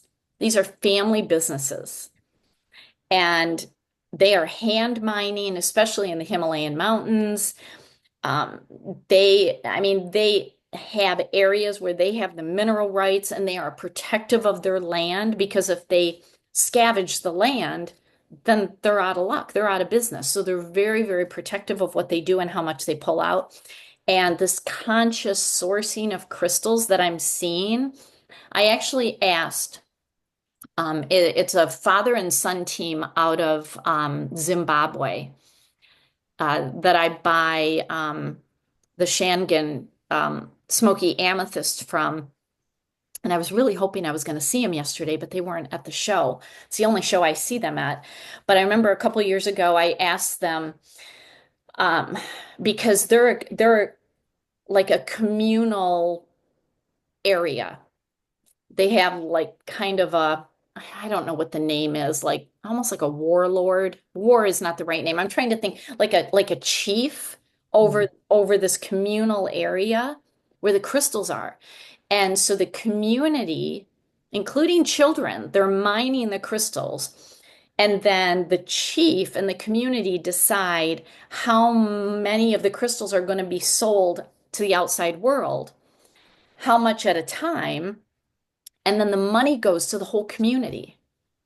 Okay. It's really beautiful what they do. So I was asking the father, because he had his 18-year-old son with him. And I said, how do you feel about the conscious, ethical labels that are being put on crystals? And the 18-year-old kid rolled his eyes in the back of his head. And I'm like, no offense, Dad, I want to hear. I want to hear from him. And he just rolled his eyes and he said that's such an American thing. And I'm like, you are not offending me at all. Keep going. And he said, you cannot take American values and impose them on another country. In our country, we are taught as children to have a strong work ethic. He said, I was out there mining when I was 4. And he said, I was really taught how to respect the land, what to look for. I learned about geology and chemistry and physics more in the mine than I ever did in any school. And he's at that point he had just started at University of Michigan. So he's got to be a smart kid to get into University of Michigan. And he said, I learned more there than I will ever learn in any classroom. And we teach our children a strong work ethic. And I said, well, what do you feel about all the fair wage and healthy work environments. And he said, every work environment has an unhealthy aspect to it. He said, just for the few years we've been living here in America, y'all have toxic emotions in the workplace. He said, that's far worse than us going into the mine. But he said, we're not even going that deep. But he said, you put your coal miners deep in the earth, you don't have a problem with that. But you have a problem with us going basically sideways into the earth, into a cave, maybe 10 feet, 20 feet, and working as a community to bring crystals out. So he said, you can't impose your child labor laws on us because we actually have a work ethic. And he said, I haven't seen that work ethic here in the United States. And everything he said, it's like he's absolutely right. So just be cautious of that, this whole conscious ethic sourcing of crystals. Yeah, there are certain crystals that I will not buy because where they are mined, the money goes into the hand of terrorists. So, for example, I no longer buy lapis lazuli, and sadly, I don't buy kunzite unless these were mined before, oh, what was the year? What was the year that the Taliban took over Afghanistan? 2021? Was that 2021? I can't remember the year. But basically, my cutoff is pre-COVID. If I can find a miner and I just ask them, oh, when were these mined? And if they say, oh, I mined them back in the 1990s, I'm buying them. And then I'll ask them questions like, hey, do you get to keep all the money from the sales that you make at this event?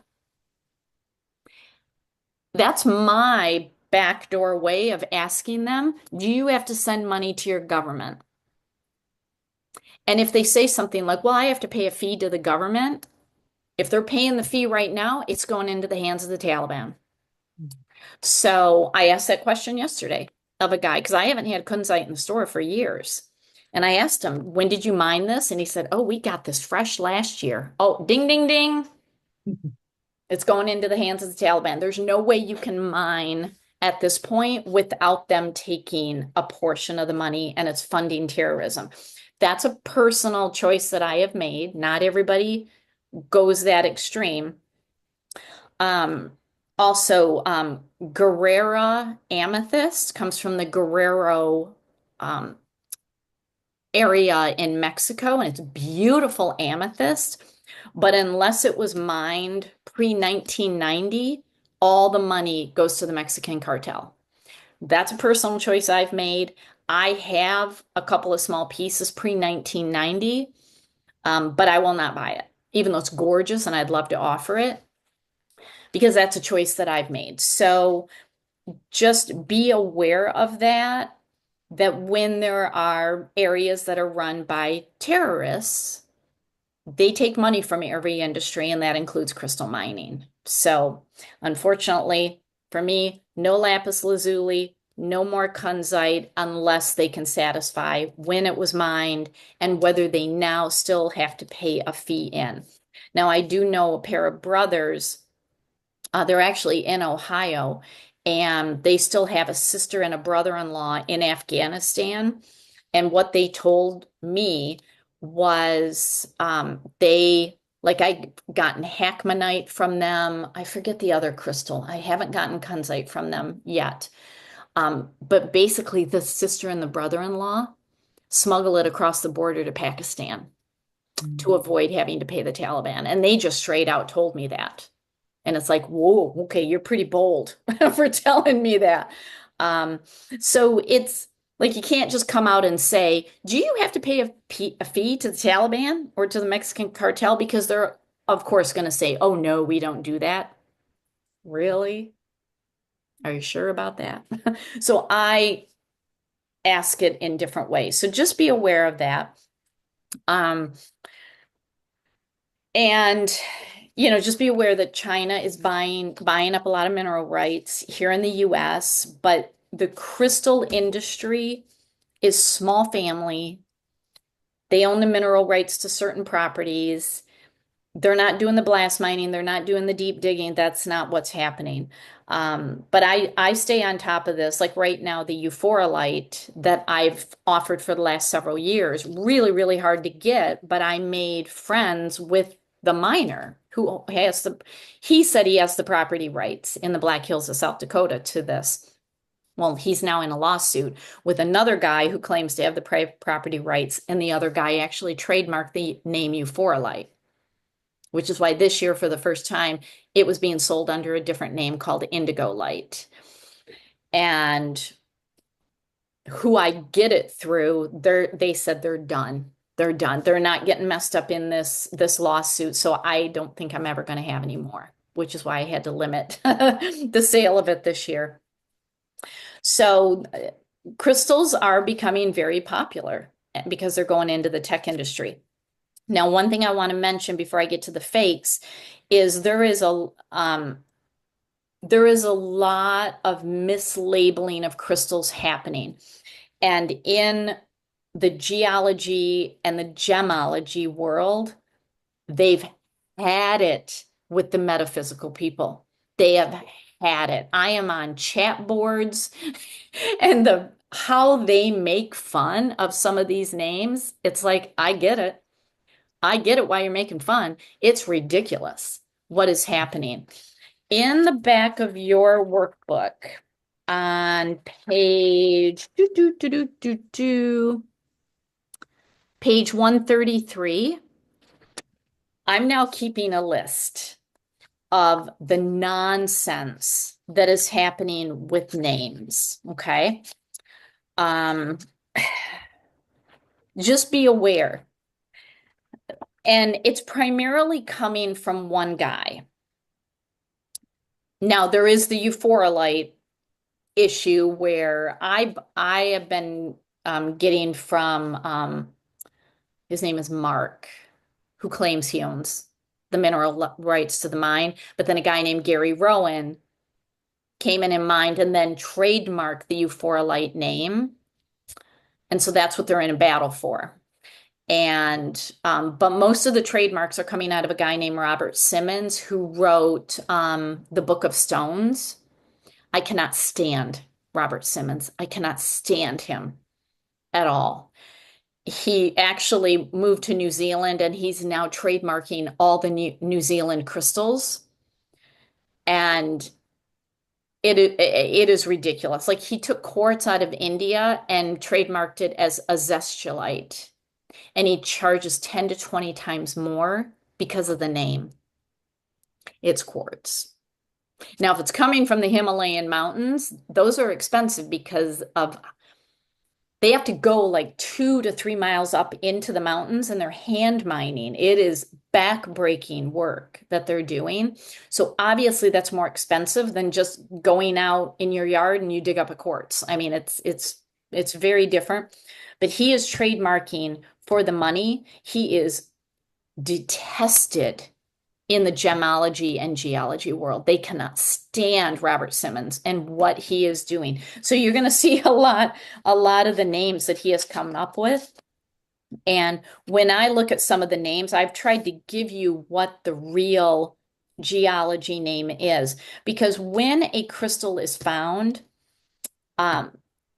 what they do in gemology, which is like the really fancy jewelry crystals, and geology, which is kind of what we work with, they actually have to go to the International Mineralogical Society to propose a name to the Commission on New Minerals and Mineral Names. And so like amethyst, whoever came up with that went to them and said, we have this purple quartz, we want to call it amethyst. And the commission said, thumbs up, you got it. Okay. All of these frou-frou, fluffy names, they're not going through that commission. Now, I can't even find some of these names, most of these names, at the US Trademark and Patent Office because I can get into the system and look, and it's like I'm not even seeing them. So unless they're registered trademarks, I tend to ignore. the name and I call it for what it is. So some of these just drive me crazy, like the Himalayan Herkimer. Herkimers only come from Herkimer County, New York. We're going to talk about Herkimers next Saturday. They're not Herkimer diamonds. They are double terminated quartz out of the Himalayan mountains, period. That's what they are. They're not Herkimers. Packamers. There is a dealer that here is local to me that I have a very good relationship with.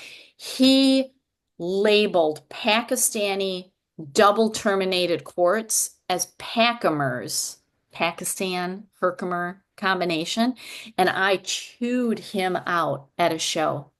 Chewed him out. I'm like, first of all, did you go to commission? Did you submit the name? Did you get approval? He didn't even know about it. And I'm like, dude, you can't do this. You can't make up crap in order to draw people in to sell it.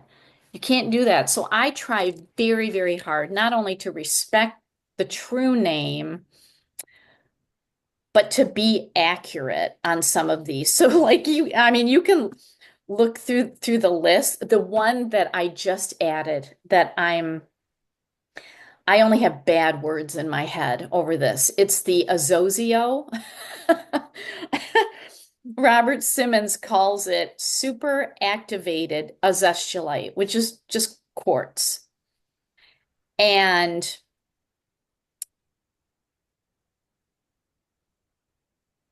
why is it super activated? He doesn't say, other than he just calls it super activated quartz. And it is outrageous in price. And it's like, I'm sorry, dude, you don't know what you're talking about. So anyway, you got that list there. But one thing that I picked up when I was in Tucson, they have all these like magazines. This is the Robert Simmons magazine of all of his trademarked BS. I actually got into a fight with him in 2014. Um, he doesn't show up at the show anymore because it would literally be um pitchforks and fire running him out of town. The industry here hates him that much. Um, but in 2014, he had a booth, and I remember I saw a Zestulite for the first time, and it said trademarked, and then he was selling clear quartz called John of God quartz. Do y'all know who John of God is?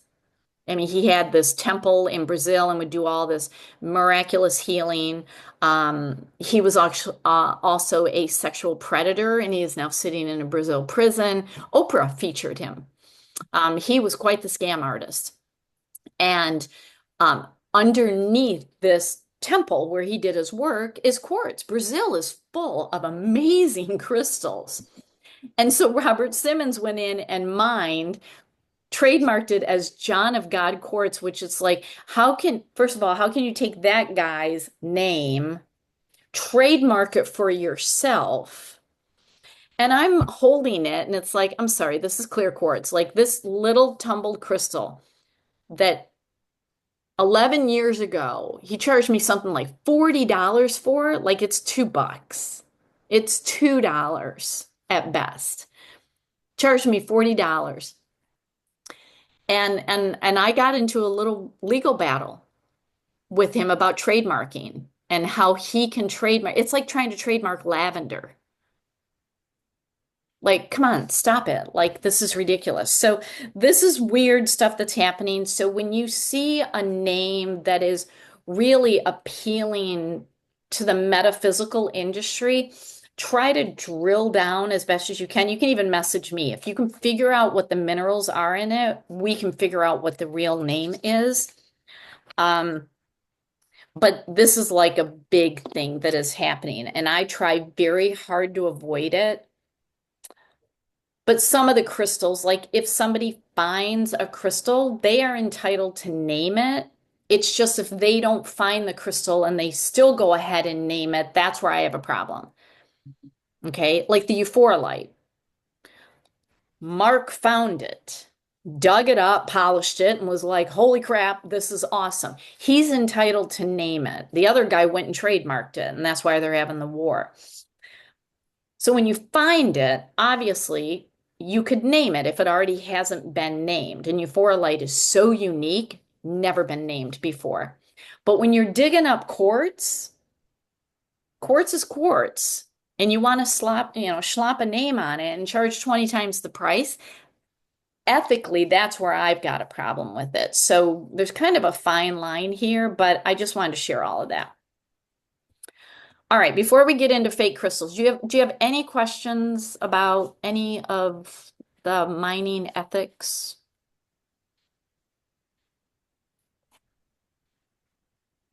Okay. All right. Let's talk about what I love to make fun of. All right. I'm going to go through some very, very specific crystals. This is all in your workbook, so I'm probably going to go through this a little fast, but I want to give you some helpful tips because we cannot continue to put money in the fake crystal industry. It's like, and Melanie, you would understand this, and Tina, you might even be aware of this, the puppy mills. Mhm. As hard as it is to walk away from a puppy in a puppy mill, when puppies are paid for and the money goes to the puppy miller, they're just going to keep doing it because they're going to say it's a demand. For my inbred dog with 3 legs and no eyes and it grew an extra tail, like there's a demand. And so when like the rescuers go in and try to put them out of business by buying all the puppies, all you did was keep them in business. Like we have to shut down the flow of money. I see a ton of fake crystals in Tucson now. I'm still trying to find out who technically runs the Tucson show because it's so massive. Thousands and thousands of vendors over 50 different locations in the city. I can't seem to drill down and figure out who runs it because I am livid over some of these. So I try my very best to stay on top of all the fakes. Here's some clear signs. This, the overly saturated. Mother Nature creates beautiful colors, but not this. That is obviously fake. The dyed geodes, they're spray painted. You can literally take your fingernail and scratch them. The ones on, I'm just seeing a black screen. oh, what was Sorry to interrupt, but I don't think your screen sharing is working. I'm seeing a black screen. I'm T? good on my end. Oh, Oh, Melanie, you are? Melanie, Yeah. you're frozen. So Yeah, you're kind of blipping there. yeah, your screen is frozen to me. So I'm wondering if you're having internet issues. Here. Yeah, probably. Okay, probably. My internet does not like my computer, so sorry to interrupt. No, No. no, thanks for telling Oh, me. I'm going to stop sharing and I'm going to reshare. Okay, I'm resharing.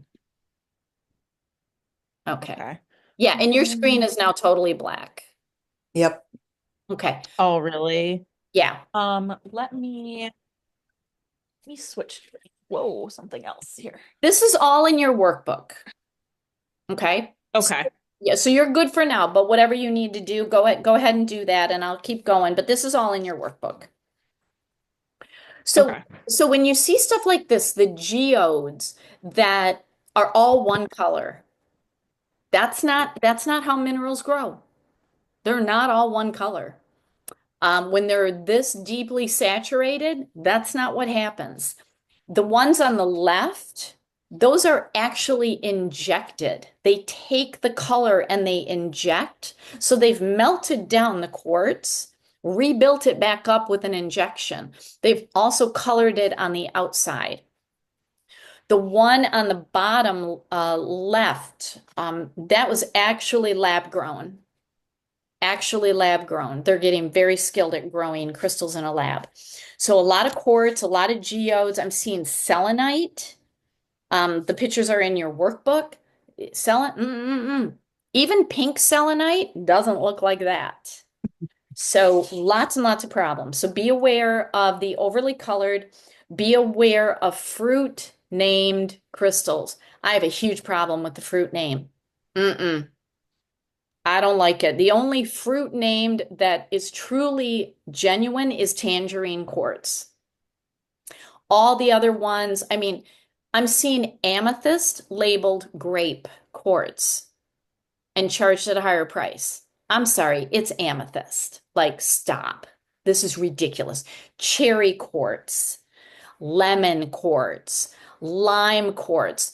That's praisiolite, which is like a green coming out of amethyst. Lime quartz, are you kidding me?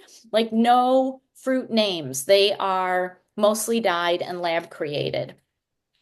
You can probably rub the color off on some of these.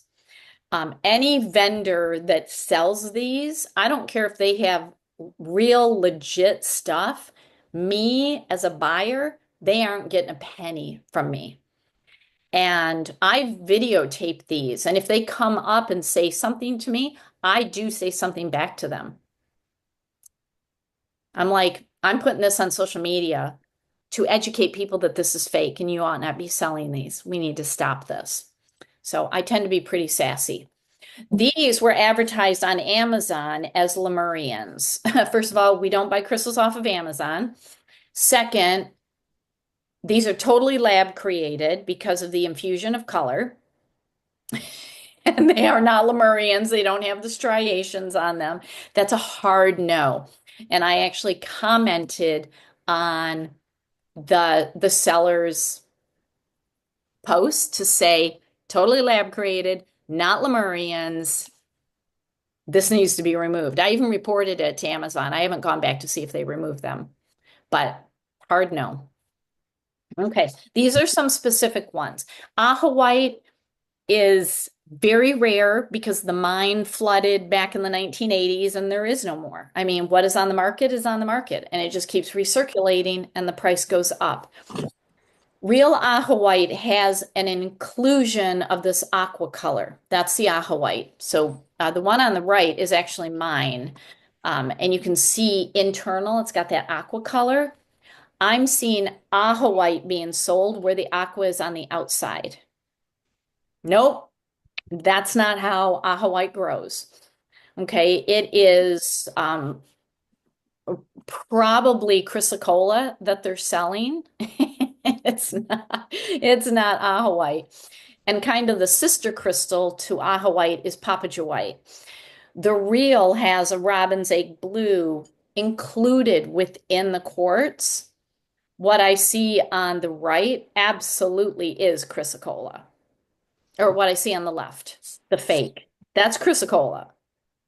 That's not Papagewite. Papagewite and Ahawite are very expensive. Like little 1-inch pieces, you're paying a couple $100. They are very, very expensive now. So be on the lookout. Amber, oh my word. I mean, there is virtually no amber on the market anymore because the original amber comes from a now extinct pine tree. First of all, it's not a crystal, it's a resin. It's like us taking frankincense resin. I mean, how we get our frankincense oil is they take the frankincense tree, they scrape it, the tree oozes frankincense resin, it hardens, and then they chop it off. You can chew the resin or you can distill it down into an essential oil. It ain't a crystal. Amber, it's not a crystal, but it is highly adopted by the crystal industry as a crystal. It's resin, but some people like it. Okay, if it's your thing. Here's the thing. Most of the amber on the market is really copal, which is a different type of tree resin. It's not amber, it's copal, or it is plastic being sold. Now, how you can test, because I have probably 6 or 7 different amber pieces. Only one is real, all the rest is totally fake. Either plastic or copal. Real amber smells like pine. So when you take your fingernail and scrape it and smell it, it smells pine. You can take a flame and hold it up to it. Amber doesn't melt.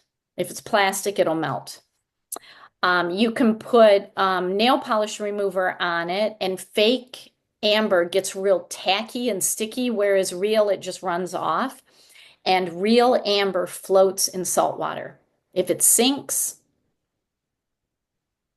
it's not real. So this is a big broad on the market because I see all, like yesterday, I saw an amber dealer and it's like, you have thousands of pieces. I don't think so. That tree has been extinct for thousands of years.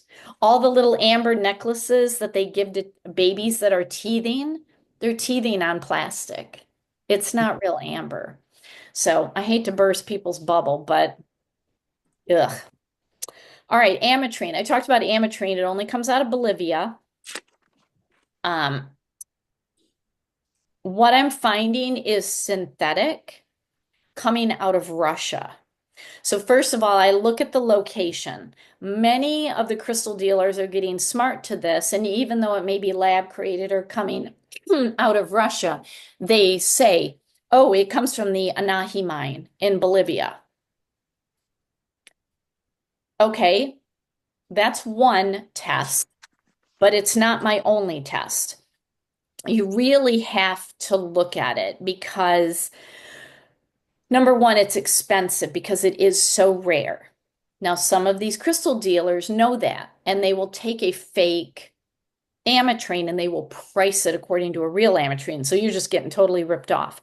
But what it is citrine and amethyst grow in what's called twining. There is a twining feature in crystals. If you have a Veracruz amethyst, some Veracruz amethyst grows in twining where it's almost like this, how it grows.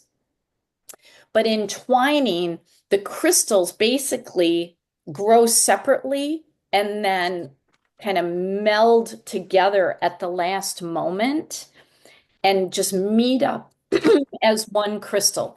So if you look at the real, like you can see the very obvious in the raw versions where you see the amethyst and the citrine, like they just come together and it's like, okay, now we're done. The fake is too clear. These are not clear.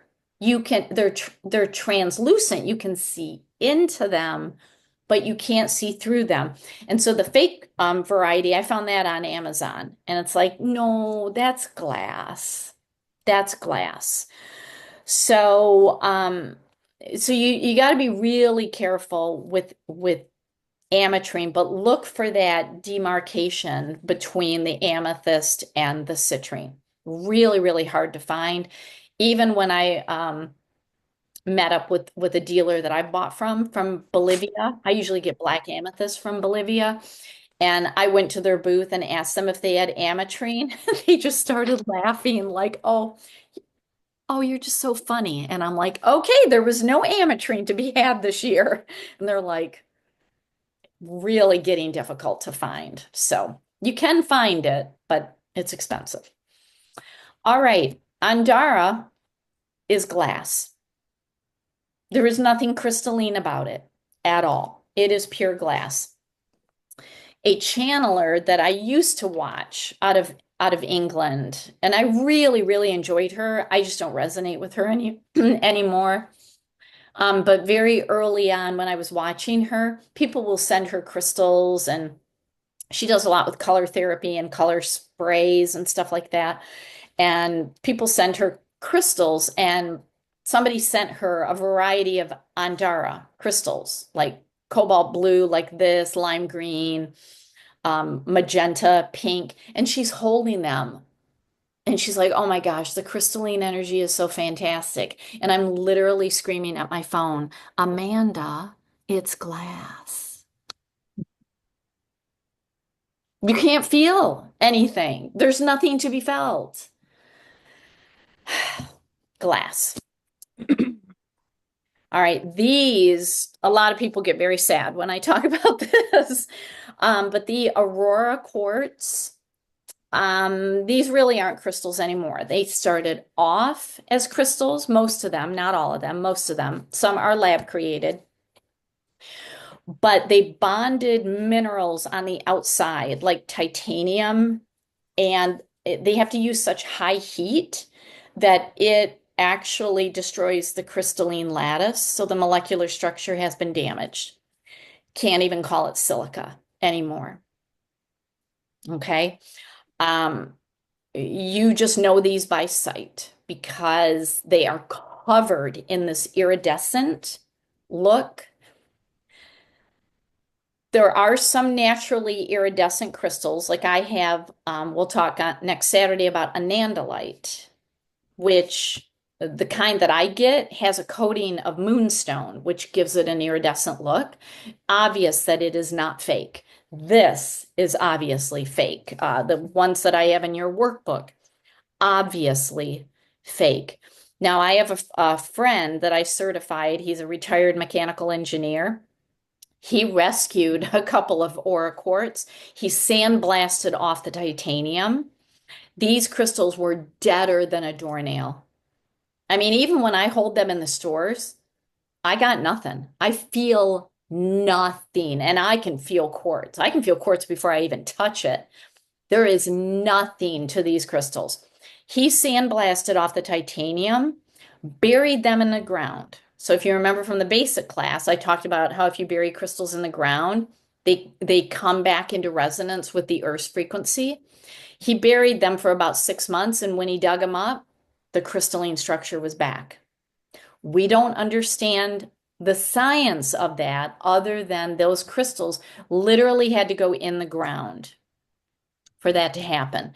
So just be wary. These really are not real crystals, and people love them. I mean, this drives me crazy. Frosted blue titanium aura crystals, ombre quartz crystal. Oh, sweet Jesus. What are people doing? This is like so beyond wrong. It is unnecessary to do this. There you go. Okay, bismuth in the stores, it is all lab created, totally lab created. And they are so skilled, you can actually lab create in sacred geometry formations.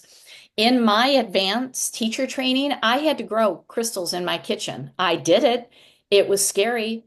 Um, it was hard, but I did it with some just basic minerals and a string to create the C-axis around a string.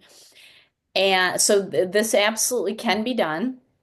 Real bismuth just looks like a stone that you find in your garden. It is real, but it doesn't look like what you see on the right. And I don't see real bismuth in the stores. I just see the lab created. There is no frequency to it at all. Cat's eye, totally man-made. It's glass.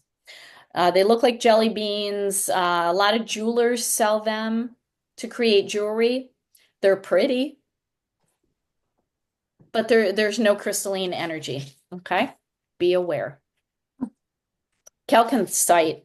So the one on the right, I actually took a picture of. I wish I would have bought it, but I just didn't feel drawn to buy it. I don't know. If I see it again, I'll buy it. But you can see the difference. I saw fake all over Tucson this year. That cobalt blue, obvious fake formation. Like there was no difference in the color. It's glass. It's glass, what they're doing, that they're creating. So chalconthite is quite rare. So what you find on the market is mostly man-made. You know, if you can find a crystal that has different colors, other minerals in it, maybe it's still got the matrix that it's growing out of. Still, I know people are able to create the rocky matrix in a lab. That's not necessarily a telltale sign, but the thing that I do when I'm not sure, like this is obvious to me that this is fake. That coloration is not what happens in the earth. Okay. But if I am questioning, like with the real chalconthite, I do the body testing. So if you remember that, your body is going to lean forward with a yes and backward with a no. This is what I do at shows all the time. I hold it. Is this real? You'll get an answer. But a lot of the fakes you're just going to be able to tell by sight. All right, this one's tricky. Charoite only comes from Russia, and it is deep purple. It's varying shades of purple. Some of the purple is so black. It's really purple, but it looks black, and it swirls. It really looks like the what is the painting? Starry Night. Thank you. Sorry. Yes, that's what it looks like. What I'm finding, I mean, you can find Caroite. I found it in Tucson. But I also found what they're calling Chinese Caroite. It's fluorite. It's not Caroite. Caroite is rare, kind of on the expensive side. It's not outrageous, but it's kind of on the expensive side. When it has bands in it, so you see the bands, and it's got white. That's your telltale sign right there that it's not Caroite from Russia.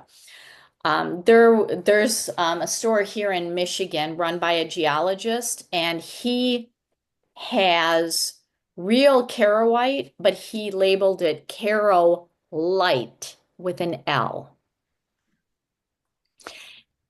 And when I went up to him and I held up the label and I said, "Could this be a typo?" And he said, "Nope, it's Caro Light." And I'm like, "Where does Caro Light come from?" And he went back in the office and then he came out and he said, "Russia." It's really Caro-ite, not Caro Light. And I didn't say anything, but it's like he's a geologist and he even labeled it wrong. And so, don't hesitate to question. I wasn't going to shame him publicly, but it's like, dude, no, this is not right. There is a crystal out there called Tiffany stone, and there's a lot of varieties of Tiffany stone, but sometimes the fake Caroite is labeled Tiffany stone Caroite, and it's like, no, no, no, no, no. So just be careful of that. All right. Oh my gosh. This has been all over Tucson for years. The lab created Chinese green quartz. And I will tell you early on, like 10 years ago when I saw this, I'm like, oh my gosh, I have got to get this. This is gorgeous. And when I held it, because I always ask, should I buy this for the store? And I was getting a no and getting a no. And it took a couple of years. And finally I really looked at it and it's like, these points are five-sided. Quartz is silica. Silica is a hexagon. Hexagon is six-sided. So it's like, nope. Plus, look at the coloring. No. That consistent coloring, that especially in points like that, where you have the whole crystal, not just like you broke a piece off. That's not how quartz grows. Now, where you can find real is the one on the right, the green phantom quartz. The green isn't on the outside, it's on the inside. It creates the phantom where the crystal grew, and then it got covered by chloride. Chloride is green. And then the crystal grew again. So it's all internal and it is six-sided. So this one is really tricky, but the Chinese green quartz is totally man-made. They take clear quartz, but they heat it to where they can infuse chromium. It's not chloride. Chloride is the green. They're using chromium. And what it does is it causes the quartz to recrystallize and it forms these growth caps that kind of look like spirit quartz. But it's not quartz because they changed the hexagonal feature. They broke the crystalline lattice. That's what they did. So totally fake, deader than a doornail. And it was just interesting that I picked that up and then years later discovered what it really was. So just be on the lookout. Like Frankenquartz. Yes, yes, I know. It's pretty scary how skilled they're getting. This one, the one on the right, I actually have. 12 years ago, it was all over Sedona.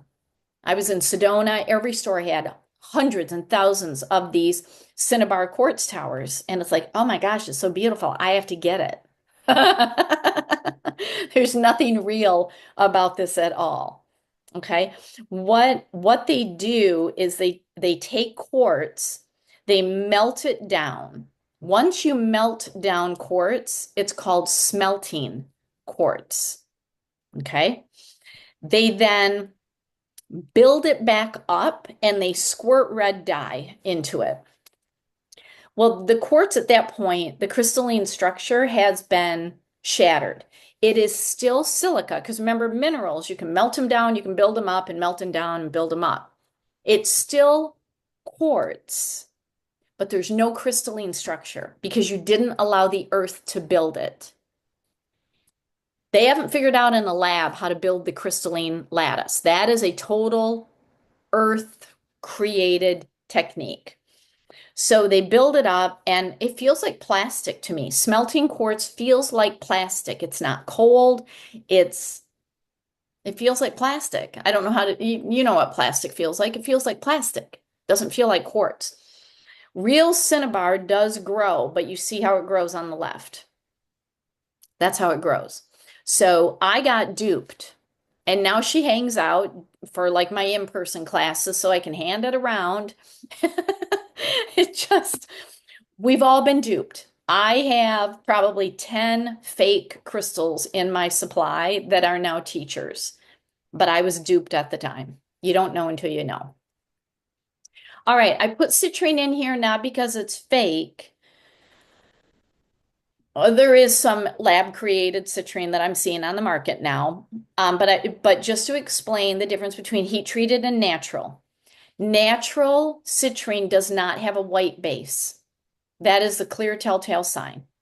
The white base is, remember that picture of the quartz where the amethyst was just starting? Mhm. That's how amethyst grows. When you heat the iron, it's going to turn yellow. So the heat treated is heat treated amethyst, but you don't call it yellow amethyst. I'm seeing that on the market. No, amethyst by definition means purple. As soon as the purple turns yellow, it's not amethyst anymore. It's I've just seen not. it called Madrid citrine now. Oh, I've not heard of that. Tell me more. What's that? I mean, basically, it looks just like what the heat treated is, but they're calling it Madrid, like Spain, Madrid citrine. I didn't That know. makes sense. Oranges out of Madrid. Oh, Lord.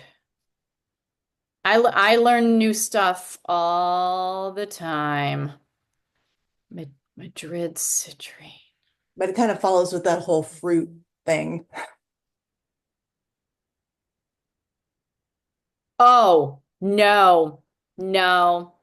I can tell you just by looking at the pictures, that's totally lab created. Oh, no, no, no. Okay, I'm going to deep dive into that. Thank you. Now I have a new project.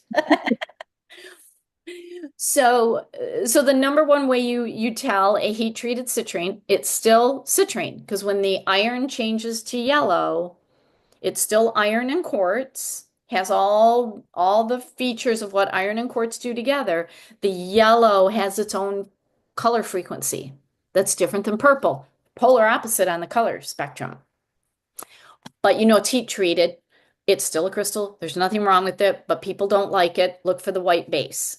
Okay. Natural, the color goes through and through, but it's shades of yellow. It's brownish in color. It's not sunshiny yellow at all. It's brownish, sometimes a little tint of orange. When you hold it up to a true smoky quartz, you see the yellow hue in it, okay? But it's got varying shades of color. That's how you know the difference, okay?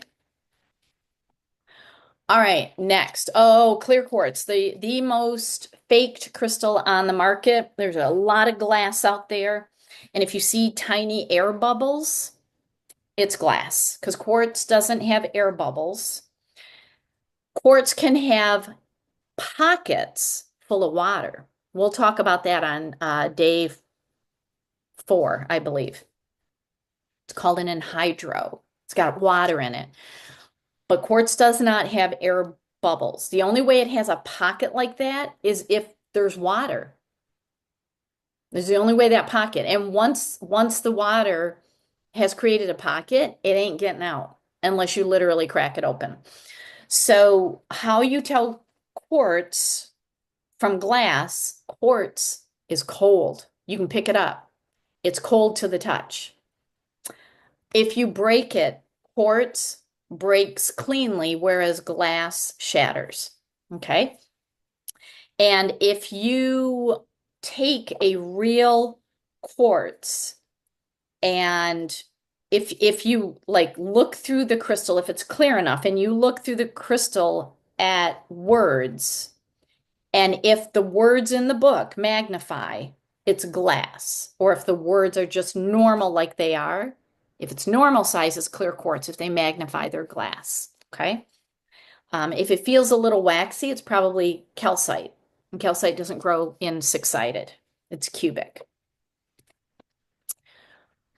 All right, Fordite. It's paint. It's paint from the Ford plants here in Michigan. So the store that was selling the Carolite, the geologist, he had Fordite. And this was like, okay, Allie, do not be the crystal Grinch. Like, that's what I've named myself. I destroy people's beliefs about crystals all the time. And there were 2 girls. One claimed knowledge of crystals, the other one was a novice. And the girl claiming knowledge had them both pick up Fordite, and she's like, doesn't it feel amazing? Can you just feel so grounding? And I just feel so calm. And literally under my breath, I'm like, it's paint. It's paint. And a couple ladies next to me heard me, and I looked at them and I'm like, it's paint. From the Ford plant, which is why it's called Fordite. It's paint. And it's, I wanted to just go over and say something to her, but I didn't want to embarrass her in front of her friend, but I wish I would have said something. I think it would be toxic. Yeah. This sells for big money. If you Google Fordite jewelry, holy moly. I think I can get a ruby gem for less than the price of a Fordite jewelry. It's like, you have got to be kidding me.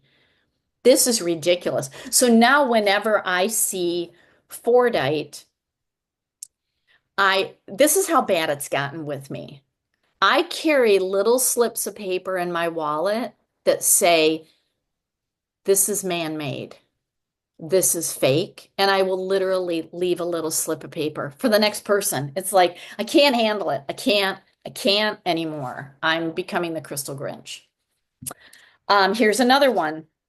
Gaia stone, green obsidian. It's man-made. They may have included some of the volcanic ash from Mount St. Helen, but it's made with resin. It ain't real. I've seen huge pieces of green obsidian. It's like, oh my gosh, it's not real. It's not real. Same thing with blue obsidian. I'm seeing all these different colors. It is not made in the earth. Okay? If it's you know, called, helenite. No, no. And Tina, I don't know if you're seeing that where you live. Have you seen these before?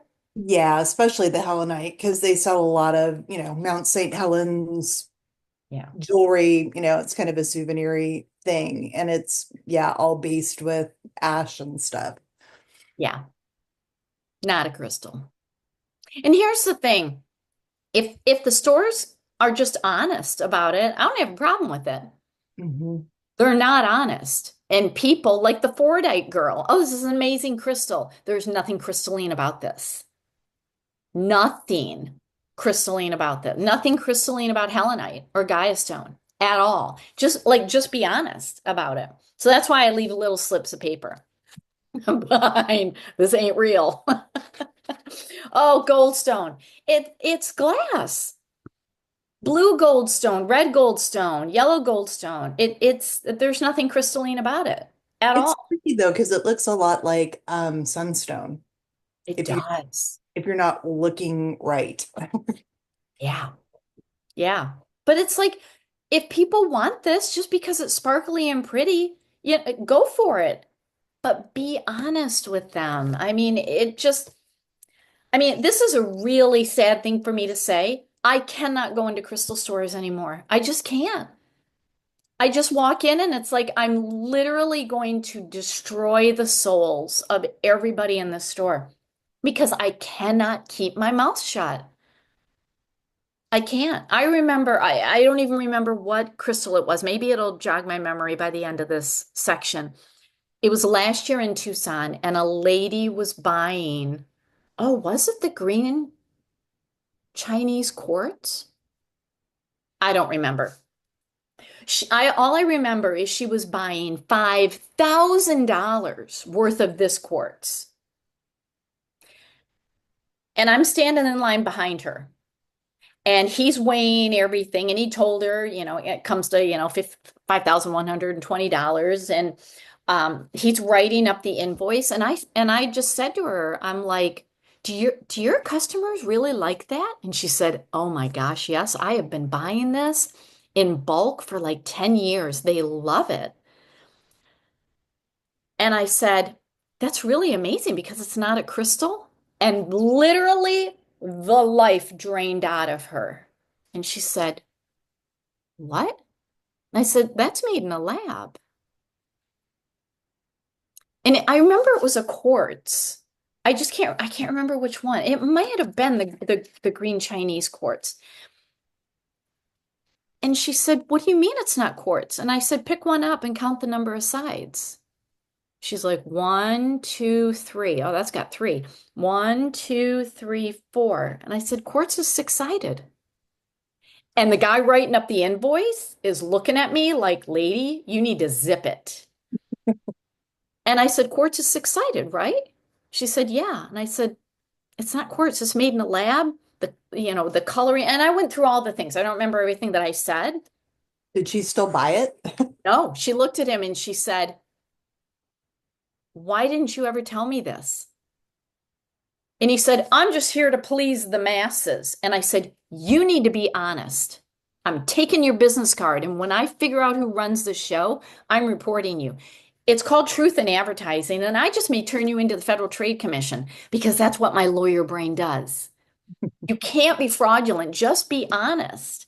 And I But looked at her and I said, if your customers like this, because it's decorative, if they like it, you just have to be honest with them. I'm not telling you not to buy it. It's just you now have to be honest. And she's like, I ain't buying this. He's fraudulent. And she's like, thank you for telling me. She said, I feel like a fraud. And I said, you're not a fraud. You were duped. We've all been duped, and you just pass along. Well, it's hard because it's a learning curve. Like when you start wanting to get into crystals, like I think some of the first ones I bought were like home goods, kind of Yeah. decorative things. And some of them actually turned out to be legit, and I got some really kind of lucky finds. But then I definitely have a lot of, painted too good to be true ones too. But if you don't know, you don't know. Yeah. Yeah. And with the crystal stores, anybody who's selling crystals, you better know what you're selling. You have to be honest in it.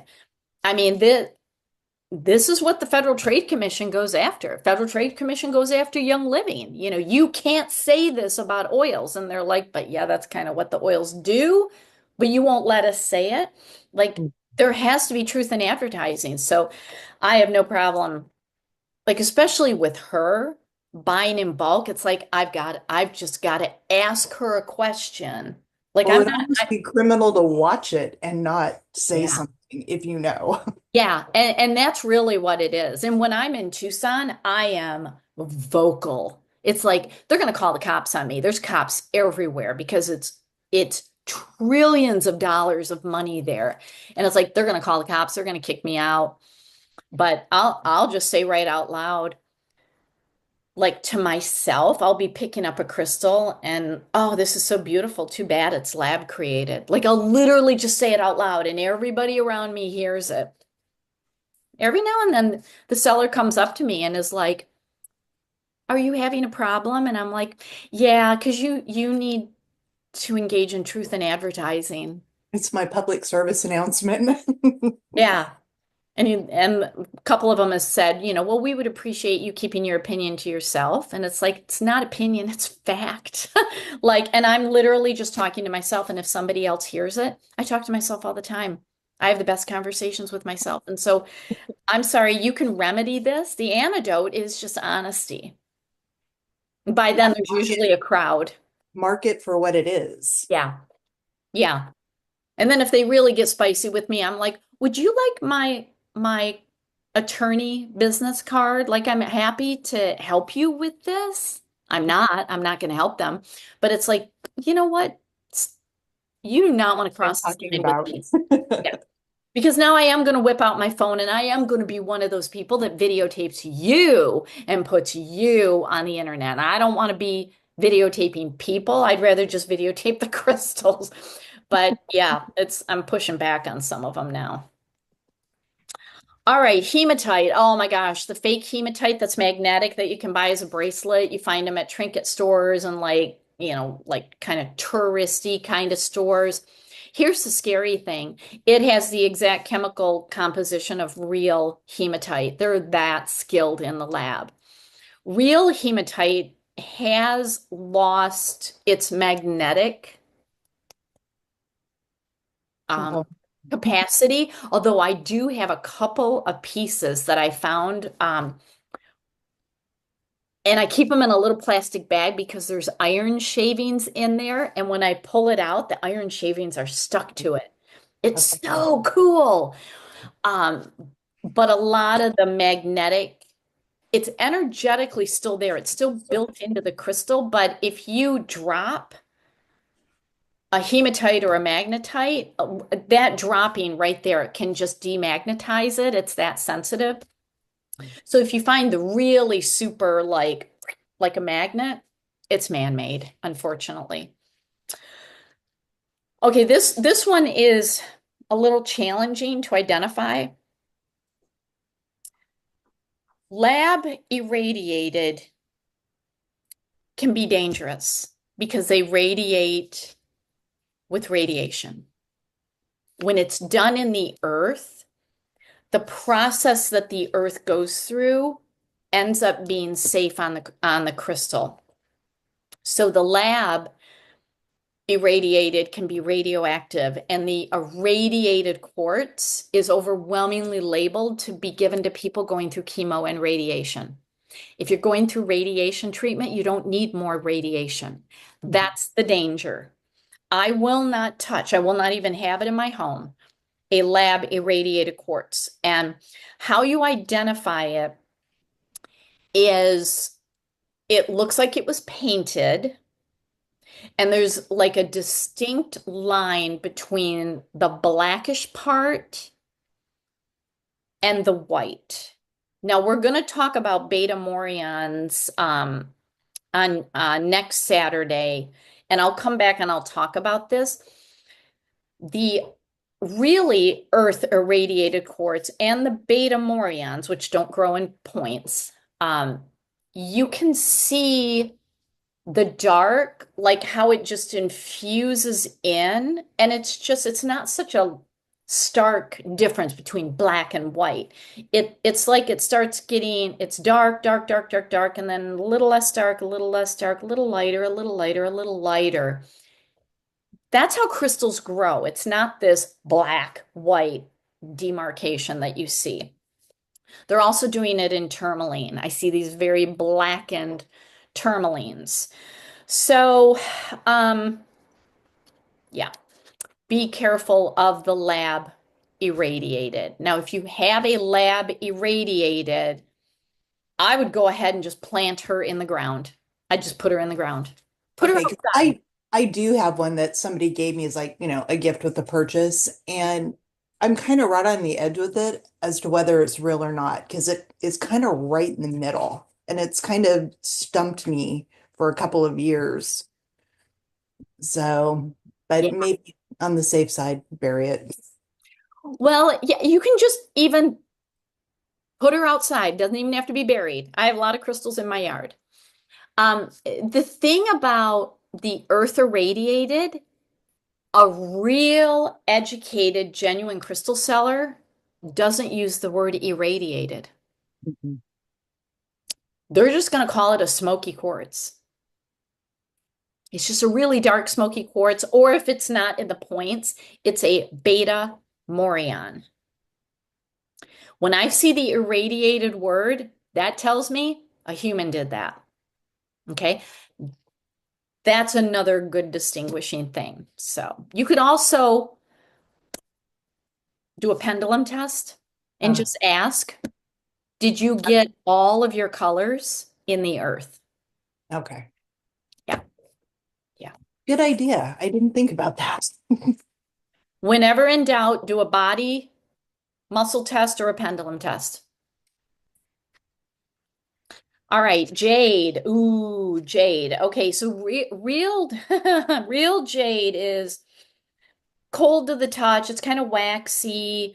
It can be translucent, like you can see into it a little bit. Sometimes it's a little transparent. If you take your jeweler's loupe, it's got these like hairy looking fibers in it. Fake is very dull, like it's opaque. It's not translucent. Sometimes there's bubbles in it. So a lot of like the gouaches that you can use on your face and the jade rollers, fake. Like I would love to offer those in my store. And when I go to Tucson and I pick up the rose quartz and the jade gouaches, they're fake. It's like it's pink glass, green glass. It's like, oh, because jade's expensive. Jade's expensive. Now you can get real jade. You can. Just make sure that it's translucent or transparent, um, not opaque. So this one can be a little challenging to decipher. Just look for the opaque. That's fake. Larimar. Okay, Larimar. Real Larimar looks like you're looking into a pool on a sunny day. That's what it looks like. So pretty So pretty. and so expensive. So expensive. It grows in a slab, comes out of the Dominican Republic. It's known as the dolphin stone. Anybody with a dolphin animal totem really needs to be working with Larimar. It's fantastic, fantastic. But when you see like on the left where it has bands in it, no, no. Probably could be blue aragonite, but we're seeing a lot of snowflake quartz out of China, um, labeled as Larimar. So just look for that pooling feature. It's very, very Snowflake. obvious and only from Dominican Republic. Okay. I thought snowflake quartz was more black than blue. Oh, that's snowflake obsidian. Obsidian. Okay, sorry. Yeah, there is a snowflake quartz. We'll get to it. It's coming. Oh my gosh. But yeah, Larimar, only Dominican Republic. There are certain crystals that are named for the location. This is one. All right, malachite. Okay. So real malachite has swirls. Kind of looks like an eye, like a circle. It's got swirls of varying shades of green. Light green to very dark green. Fake has black in it, and the swirls are jagged. Okay? Mother Nature does not put them in jagged formation. Okay? Um, Price is not an indicator. The malachite's slightly expensive, and the fake dealers are pricing according to real. The real malachite is heavy and it's cold, and the fake is light and not cold at all. Now I'm starting to see red malachite on the market. It's not malachite. Malachite is what you see on the right. That's malachite. Okay, you know it when you see it. It's not, you can't.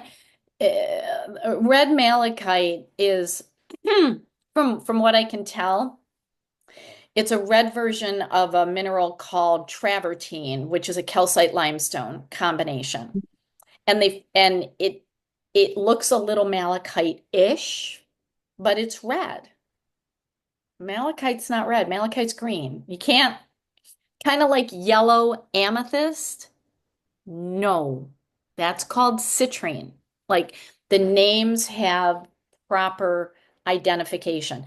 And this is where people get all fluffy and fancy, trying to dupe people into, oh my God, it's a new crystal.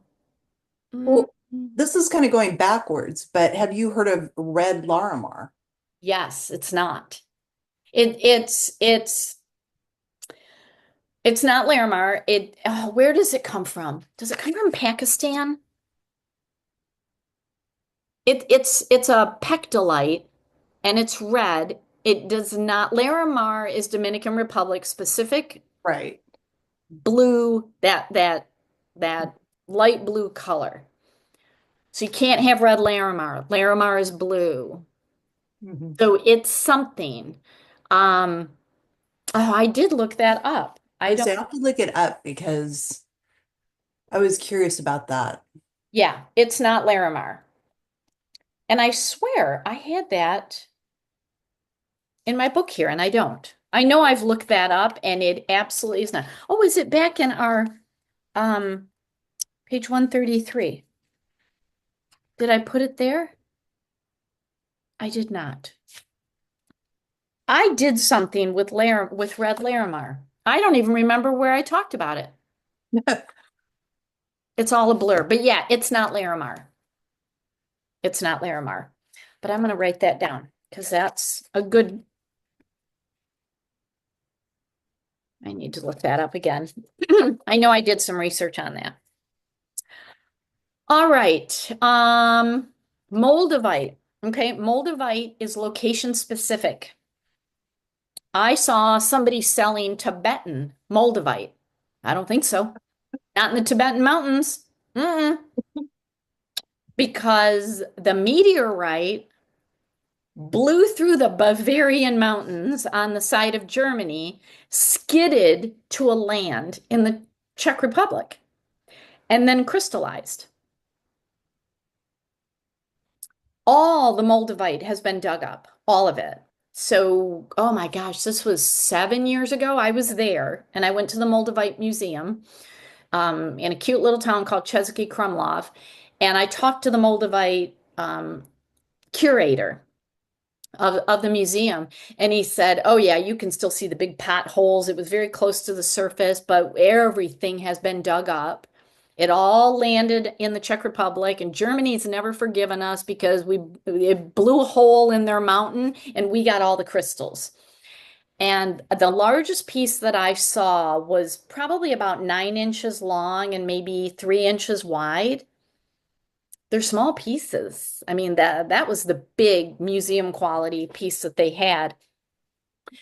So what is on the market is all that there is, and it only comes from the Czech Republic. The genuine dealers, this is all they sell. Yeah. They I don't can't sell anything believe the else. people that like carve them and stuff. It's like, why would you do that? No one in their right mind would ever carve a Moldavite. I mean, a quarter size piece of Moldavite is probably $150. Yep. It, yeah. So, I mean, it drives me crazy. So it's expensive. It, when you hold it up to the light, it has shadows in it. It's got these crevices in it. It's never smooth. I don't really even know anybody that would polish a Moldavite unless they are like I have a Moldavite ring, and the guy that I bought it from lives in the Czech Republic. This is all he does. And when I saw the ring, I said, "So tell me about how you made this ring." And he said, "I have these little tiny pieces of Moldavite that nobody is ever going to buy. And so I polish them and put them into jewelry." That is a legit answer. Another guy who was selling Moldavite along with all these other crystals, so not a genuine Moldavite dealer, he was selling the jewelry and also these small polished pieces. And I said, "Tell me about these polished pieces." And he said, "Oh, yeah, I just take bigger pieces of Moldavite and I break it up and I polish it." Right. Absolutely not. No, first of all, you got a big piece like that? That's museum quality, dude. Like you Yeah. could sell that Priceless. tire. Like, come on. Nobody's breaking that up. So it's like it's just knowing the right questions to ask. But when the one guy said, "Oh yeah, I have these little tiny pieces, and every now in transport, I will have a piece break. And if I get these little tiny pieces, then I'm not going to let it go to waste. I'm going to polish it. I'm going to stick it in something." And because he's like, "I'm not even going to let a crumb of Moldavite go to waste because it is a finite supply that we have." That's a legit answer. So that's kind of gives you an idea of how to start questioning these people. Yeah. All right. Okay, opalite. Oh my gosh. It is not a cheaper version of opal. I cannot tell you how many people think, "Oh, opalite, it's just a more affordable version." No, it's not. It's glass. It's glass. It's straight up glass. You're buying it in your jewelry, you're buying it in pieces. It is, it doesn't have the color flash. Like real opal, when you hold it up, and kind of like labradorite, you turn it, you get the flash that's in it. You don't get it in the fake. Yeah, it's just iridescency. Right. Yeah. Yes. And And when you pick it up and hold it, it's like, I got nothing. I got nothing. So totally man-made. Organite, not a crystal at all. And there are some hardcore organite believers that these are crystals. These are man-made. They may have stuck crystals inside, but they also put just crap. they just stacked them just Right. Yeah, with like this one, you can the see carnelian on the top, but it is smothered in plastic. Can the crystalline energy come out through the plastic? Mm, not really. because Not they frequently grow with shells. right. I mean, there's just metal shavings and crap. It's like somebody literally went through their garage, swept up the floor, and said, "I'm going to create organite out of this." I honestly do not understand why they say it's a crystal. No one can justify that to me. Now, if you just simply like the look of it, go for it. Not a crystal at all. And I don't care what shape you turn it into, it's resin. The shape itself is not going to create magic. It's resin. All right, here's the green amethyst, the prasiolite. So again, this is really hard to identify because I have green prasiolite in the store that looks like the photo on the left. But if I go deep enough with my jeweler's loop, I see little hints of the purple. Depends on where they break it off of the matrix. Because if you see on the right, you've got a whole lot of green, and then you got some purple, and then you got a whole lot of green. It depends on where you break it. So this is one you have to trust who you're buying it from. I body test, I pendulum test, plus I feel it because the the a lot of the fake is glass, so it's not going to be cold. So I am feeling for cold. If I can see any sort of purple, like I'll buy a bag of it, and if there's even a couple of pieces in there that have some purple included in, I'm feeling a little more confident. But there is a lot of glass prasiolite. So again, feel for the cold. You know, the one that I have is cold. Um, when you see the word green amethyst, it's kind of like yellow amethyst. It's like you got to pick a lane. It's either green or it's purple. So prasiolite is the proper name. But a lot of people don't understand prasiolite. So like when I offer it, sometimes I give it as a free gift. I've never sold it, but I offer it as a free gift. The little form will say prasiolite, green amethyst underneath it. Because as soon as people see green amethyst, they're like, oh no, I know what she's talking about. But it's really called prasiolite. So just you Like know, some prasiolite flower. It's the colors, but it's kind of it has like the flowers in it as opposed to like the more traditionally colored. And I did get it from a very reputable person. I've got like a little tower and a smaller round piece.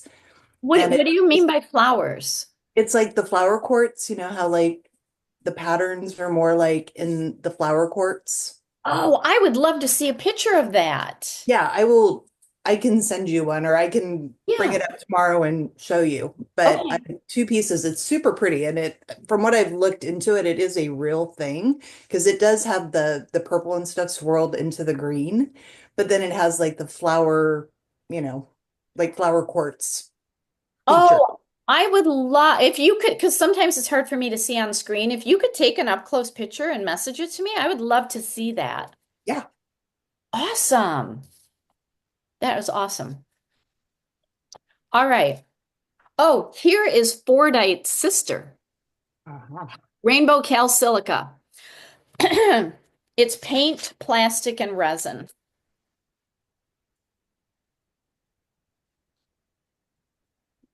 That's all I got. It's not a crystal. Rhodochrosite. Okay, rhodochrosite is somewhat rare. We're going to talk about it next Saturday. It's a little on the pricier side. You can get it, but I'm seeing other real crystals mislabeled as rhodochrosite so that they can charge a higher price. So real rhodochrosite is a salmon color with some like cream and white in it. And depending on how it's cut, it either grows in bands, so you got circles, or like if you look at it from the side, you can see the bands. Okay? That's how it grows. I've seen rhodonite labeled rhodochrosite. I saw this in Tucson, and I absolutely called the dealer out, and she fought me tooth and nail on this because it was black and pink. That is straight up rhodonite. Rhodonite's an awesome crystal. Very similar energy to rhodochrosite. Rhodochrosite has zero black. Zero. Unless you're getting like part of the matrix, which is going to be more of like a brownish black. It's not going to be black, black. Rhodonite is black, black. and like Pink Panther pink. Like it's not this salmon color that rhodochrosite is. She was selling rhodonite and labeling it rhodochrosite. Rhodonite is very affordable. Rhodochrosite's more expensive. So anyway, I'm seeing pork crystal. I ain't kidding you on this. It looks like bacon, It does. I've and they never seen call it it before. pork crystal. Okay, if you want to call it pork crystal, knock yourself out. You're appealing to the future farmers of America. That's great. It's really a tri-banded calcite. It looks like bacon. But when I see it passed off as rhodochrosite, hard no. Hard no. There's so many calcites out there. I mean, there are hundreds of varieties. And when you have multiple colors, tri-banded, quad-banded, because they're counting the number of colors. And they're amazing crystals, but they are not rhodochrosite at all. So it's just rhodochrosite, absolutely by identification, has a very precise coloring and formation. Um, at this point, I am not seeing fake. I will let you know if I do, but I'm not seeing it. Does it grow with anything else? Like, can it grow with like citrine or something? Or Mm, because I have like a little pyramid of rhodochrosite, but it has kind of like a little, kind of inclusion in it where it's like kind of gemmy looking or druzy, but it almost looks kind of like citrine or orangey. well, I know it does grow with quartz. Okay. It does grow with quartz, and then depending on like the manganese is what really makes it pink. Mm-hmm. And depending on the infusion, if the manganese gets into the quartz, it can start turning the quartz a different color. Because it has like a little inclusion that's druzy and it's kind of more of a yellowy, orangey, Yeah. druzy color to it. Yeah. So that's just the rhodochrosite was hanging out with quartz, and then the minerals that were making the rhodochrosite got into the quartz, and how they colorize in quartz can look a little different Mhm. than in rhodochrosite. Like when hematite, which gives a pinkish color to quartz, Mhm. when hematite sits on top of amethyst, it looks like iron, like orange iron. It's a very different color. So it That's just, kind of what alien amethyst is, right? yeah, Okay, yeah. And red capped Oralite 23. right. So it depends on where the mineral is landing and how it's interacting with the other minerals on how it's going to look, if that makes sense. So yeah, so Yeah, so it was probably the manganese that is making those colors in the druzy. because it's really it's not very big, but it's a really pretty little, kind of a little special piece. Oh, So, nice. Oh, it sounds fantastic. Okay, these are not rose quartz. I'm seeing black rose quartz, blue rose quartz, and periwinkle rose quartz on the market. Um, I have researched these extensively. No one is listing the minerals. Sometimes they feel real, like quartz, like they feel a little cold. They feel like a quartz crystal. Other ones don't. When I ask the seller, what are these made of? I get, I don't know. Well, who came up with the name? I don't know. Okay, then you ought not be selling it if you don't know. Um, I think they are real, but they are not rose quartz. They are not rose quartz. They could have, rose quartz has titanium in it. You know, it sometimes has some lithium in it. So you could have a conglomeration of minerals.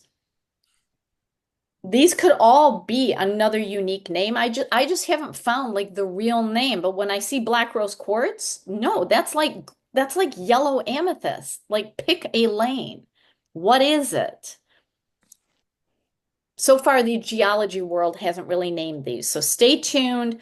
I'm not saying that they're not real, but if you see one like this, just be aware of, I don't know what it is. It's not what they say it is. Yeah, it's not, they're beautiful, especially the periwinkle and the blue. Yeah. And And I'm, I've seen blue rose quartz advertised. I've never bought it, but I've seen it. And yeah. no.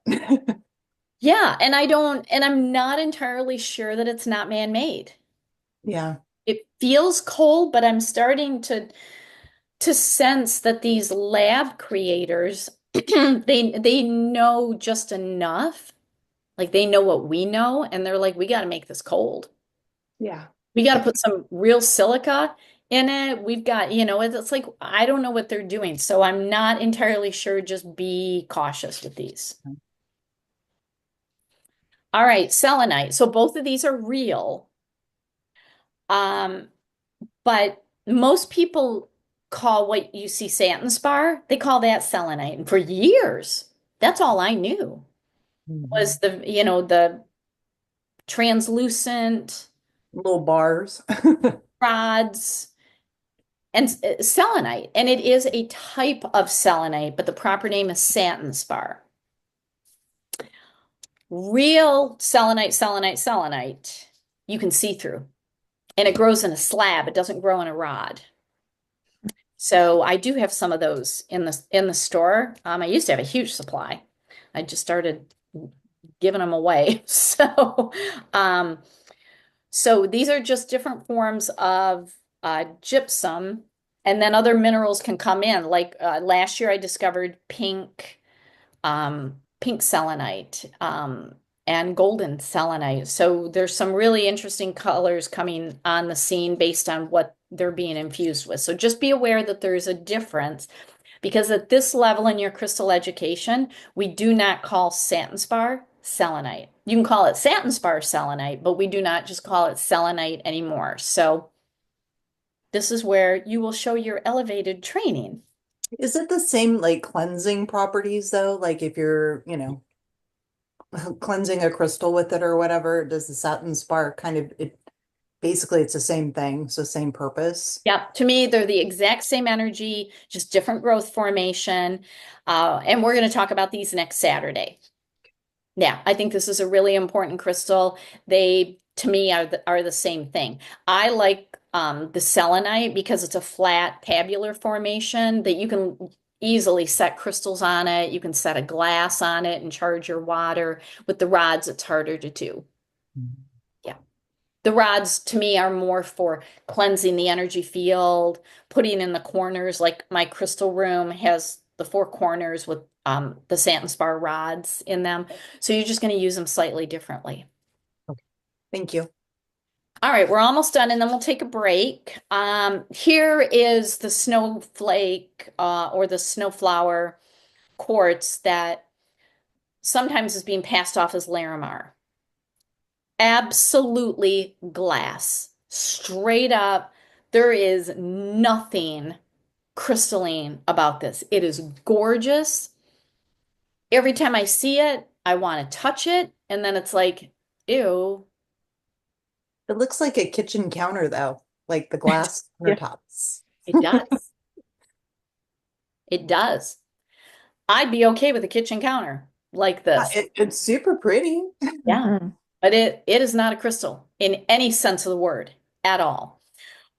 But I'm seeing pieces like this being sold as Larimar. It's got like a turquoise coloring to it, whereas Larimar is like just a light blue, not a robin's egg blue. It's like a just a light blue color. This is turquoise. So visually, you can pick up the difference. And this comes out of China. I am very suspicious of crystals coming out of China. Like, you are guilty until proven innocent. Like, I will instantly look at you and say fake lab made until I can prove otherwise. So just be wary. Be wary of crystals coming out of China.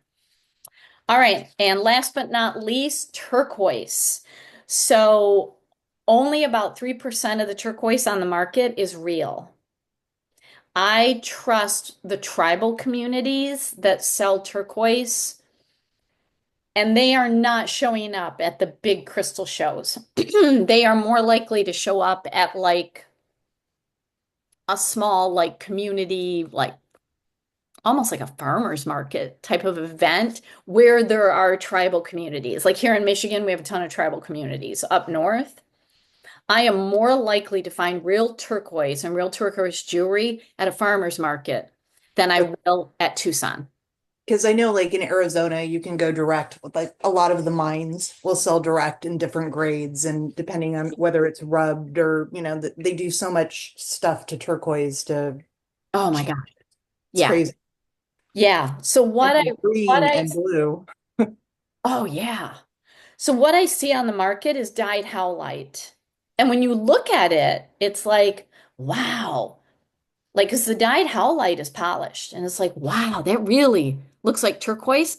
Nope. Here's the difference. It is the coloring and the sparkle that you find in the real turquoise.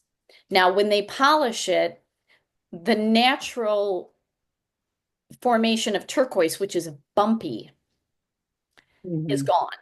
Is gone. So it's like, okay, if it's bumpy, that's a good version of turquoise. Turquoise has cracks in it that is infused with pyrite. Pyrite is glittery. Okay, Mhm. so you get a like glittery goldish color. Howlite doesn't have pyrite, so there's no glitter. So right there is your number one feature. I actually had a jeweler, a jewelry store in Mexico try to sell me purple turquoise. Oh my gosh, turquoise by its name is turquoise the color. Purple turquoise. That's like cranberry citrine. Like Uh-huh. it's not a thing. Oh my gosh. So wrong. So wrong. So anyway. All right, we're due for a 5-minute break. Do you have any questions about this? All good. Okay. All right, let's take 5 minutes.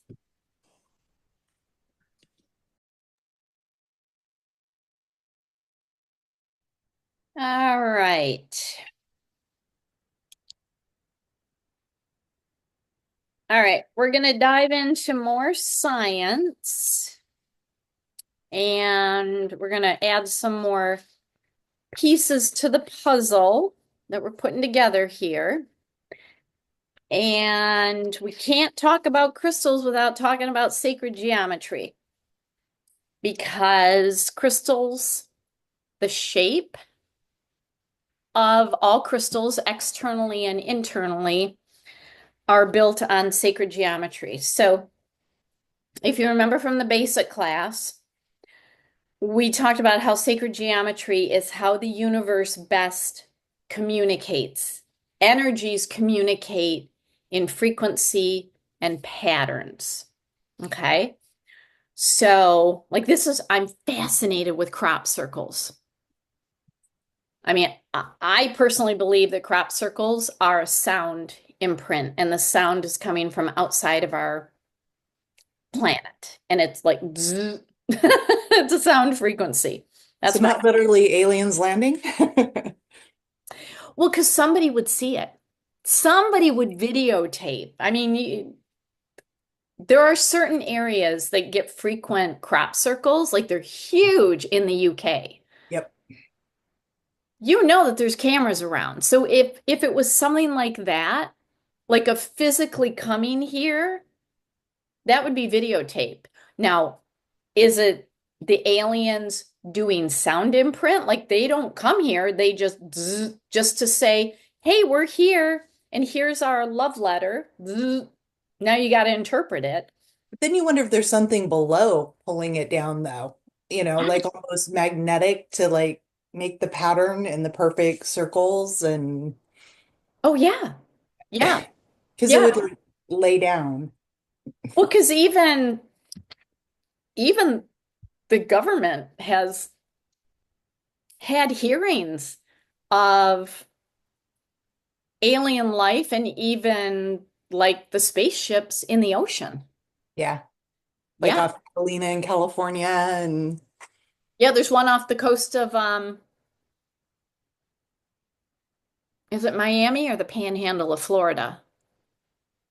yeah, I I haven't heard about that one. Being on the West Coast, I know that, Catalina Island is supposedly a hotbed where they've, supposedly seen things coming in and out of the water. yeah. Yeah. So there are things that we don't know until we know. And that's the beauty about all of this. This is like unseen energies that we're working with crystals. I always laugh because wasn't it Stephen Hawking's that always says, be careful, or said, be careful what you wish for because you might not like what you find when you finally do meet them. Yeah, exactly. Exactly. So yeah, so sacred geometry is a communication. Like we, and I'll talk about this in a bit, we are actually built on sacred geometry, and the communication equals human being.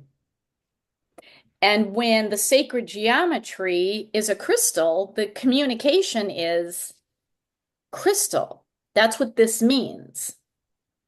So in the basic class, and even in the animal class, we went through the flower of life, which is kind of the foundation of everything. It's in like every single one of these that you see on the screen. I mean, it is everything from the circle to the Metatron's cube. We went through the infinity symbol and we went through the golden ratio, the Fibonacci sequence. But all of these you can find. You can find them in nature, you can even find in our body. Okay? And that's what we're diving into right now. On the last day, we're going to do more with grids and I'm going to talk more in depth about these, but I just want to briefly cover these. And there's more details in your workbook. But the Vesica Pisces comes in two different formations. And what is really awesome about this particular formation, it represents the as above, so below, as within, so without. Okay, a lot of people say that and they don't really know what that means. As above, so there is a quantum field where everything already exists. It's basically a master computer. Like everything is there.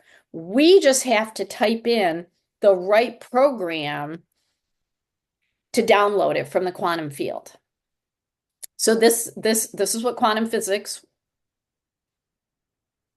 has been and is working on, but there actually is a quantum field outside of us. That's the as above. In the spiritual world, they just call it source or the astral realm. As above, so below. Here's where we are. When we tap into that of everything that already is and will be, as below, we manifest it. That's what manifesting is. Everything's already been created. We just have to manifest it. So as above, so below, we bring it here. As within, so without. So outside of us, again, in the quantum field, and at a soul level, is who we are. We are not our job. We are not our relationships. We are not our personality. We are not our possessions. Although I'd like to think that all the crystals that we have is indicative of who we are at a soul level, but it's not necessarily a race to who has the most. I say that for me. I think I'm chasing you. I think you're beating me. I think you've beaten me. So, who we are at a soul level is the without, because it's outside the body, without, and when we align with it, it is in us. So this is massive manifestation, literally tapping into everything that's already programmed, already written. This is why when we do a pendulum test and a body test, we know the answer. It's tapping into that. So this is a great, great, great formation, sacred geometry formation about manifesting and starting new ventures. Spring is ideal for this sort of grid. Okay. So yeah, this is amazing. And the more simple Vesica Pisces, this is a Celtic symbol. Yeah, the knot. Yeah.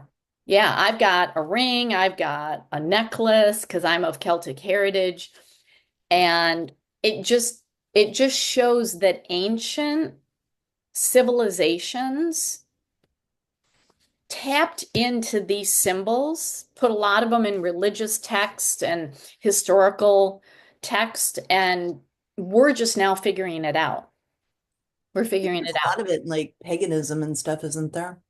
Yeah, With the yeah. whole And it's just manifesting side. the whole religion versus paganism, witchcraft. Yeah, thankfully we don't need the sacrificial side of it. Right. All pagans and witches do is they honor the earth. Yeah. They work with the cycles. We're in spring. Okay, time for energy to come back. They work with the sun and the moon and plants and herbs and crystals. And it's The like, whole wheel of the seasons. yeah. And we are in the process of healing that imprint. It's called a witch wound. We're in the process of healing it. And there are some communities right now that are literally bringing back, the word witch and trying to legislate against it. And we are now healing that timeline. Yeah. Because it's like there's a lot of really professional people. We don't necessarily use that word, but what we're doing, and even what religions do, the ceremonies that they use, it's all paganism. And it's Hmm. like, so it's just fascinating what is happening. And so Got off-putting when you start talking about blood sacrifices, where you're sacrificing goats and small animals and which kind oh, of people always kind of connected that with, being a witch or Wicca or that kind of thing. yeah. And it's not because pagans and witches, they are, unless you are truly working a very dark energy, they Yeah. are of the light and they don't harm anything or anyone. The worst thing that they are harming is literally trimming a flower to make a floral essence, but then the flower grows back. It's like they just don't understand and they just put an interpretation on it that is just so wrong. Yeah. So wrong. So, so anyway, yeah, this is a great formation. And like I said, we'll talk more on the last day about this, but this is an energy to tap into. This is a spiraling energy that is in the universe. We have certain areas where there is a vortex energy. Sedona, a vortex energy. Mount Shasta, vortex energy. Stonehenge in England, a vortex energy.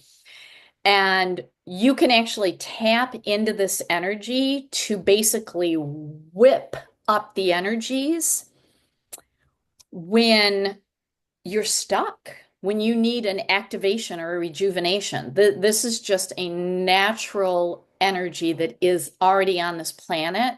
You can tap into it. The next one is the infinite hexagram. And again, people think a hexagram, you're going to hex me. And it's like, it's sacred geometry. Let's get out of your pre-programmed mind and look at it for what it is. It's a geometry pattern. Okay. We're talking math. Hey, Rudy, stop eating. Hold on, please. Rudy, don't eat Dobby's food. Oh my word. I'm trying to feed Dobby. He gets fed 5 times a day because he's elderly. And Rudy needs a snack. Rudy does not need a snack. And Stella really doesn't need one. I had to lock her out. So the infinite hexagram, so this in the formations, like when you look at triangles, and you can go back to what we just talked about the crystal system patterns, the tetrahedron, a 3-sided triangle. Triangles are the base is grounding, and then the point is manifesting. So this is a pattern that connects earthly energies, which is the bottom of the triangle, to celestial, which is the point. That's what the pyramids of Giza are, earth-based celestial connection. Oh, and they just published a paper of the columns that are underneath the pyramids of Giza. Google that. I mean, it just came out. It's a scientific paper. Oh my gosh, and they actually have images. They can't get in there, but they did the laser technology and the columns. Anyway, sorry. As soon as I say pyramids, I can't help myself. So this is a celestial with the points, Earth with the bottom of the triangle, portal to other worlds. You're literally connecting. You're getting into the quantum field. Everything that we want to work with for health, for wellness, for well-being, for healing, it's all in the quantum field. We have to tap into it. Okay, we have to get out of the 3rd-dimensional chaos and tap into it. This is something that you can work with. You can actually work with this pattern to access your own Akashic records. I am a big believer that no one should ever access your Akashic records except for you. Okay, you don't want anybody getting into that deep into your energy, because then they're going to leave a part of themselves in your Akashic records. So, but this is something that you can work with. So within the pattern is the star tetrahedron, which is the Merkaba. And so you can raise your energy to access source, or scientifically, the quantum field. Okay. And I mean, it's manifesting in all forms. So when the pyramid, I mean, no matter how you tilt this, you're going to have pyramids pointing up, pyramids pointing down. And when they're pointing up, it's connecting to the quantum field, to universal energies. And that is what's called a masculine yang energy. And then the pyramids pointing down connects to Earth, which is a yin, or a female energy. So this, you've got balance for manifesting. And so when you need to transform and kickstart change and literally restructure the energies around you so that you manifest, this is a good one to work with. Would this be like a good fertility type of thing? I would do more flower of life. Okay, for people that are struggling with fertility issues. Yeah, that's a simple one. That's a simple one. Now you could do Metatron's cube because the flower of life is in it. Within it, yeah. Yeah. But I mean, I would say 90% of my grids for the last 15 years have been flower of life. Okay. It is such a foundational, super easy one to work with. Yeah. And then last on the list is Metatron's cube. Now this, I mean, it's got everything going on. Circles are protection.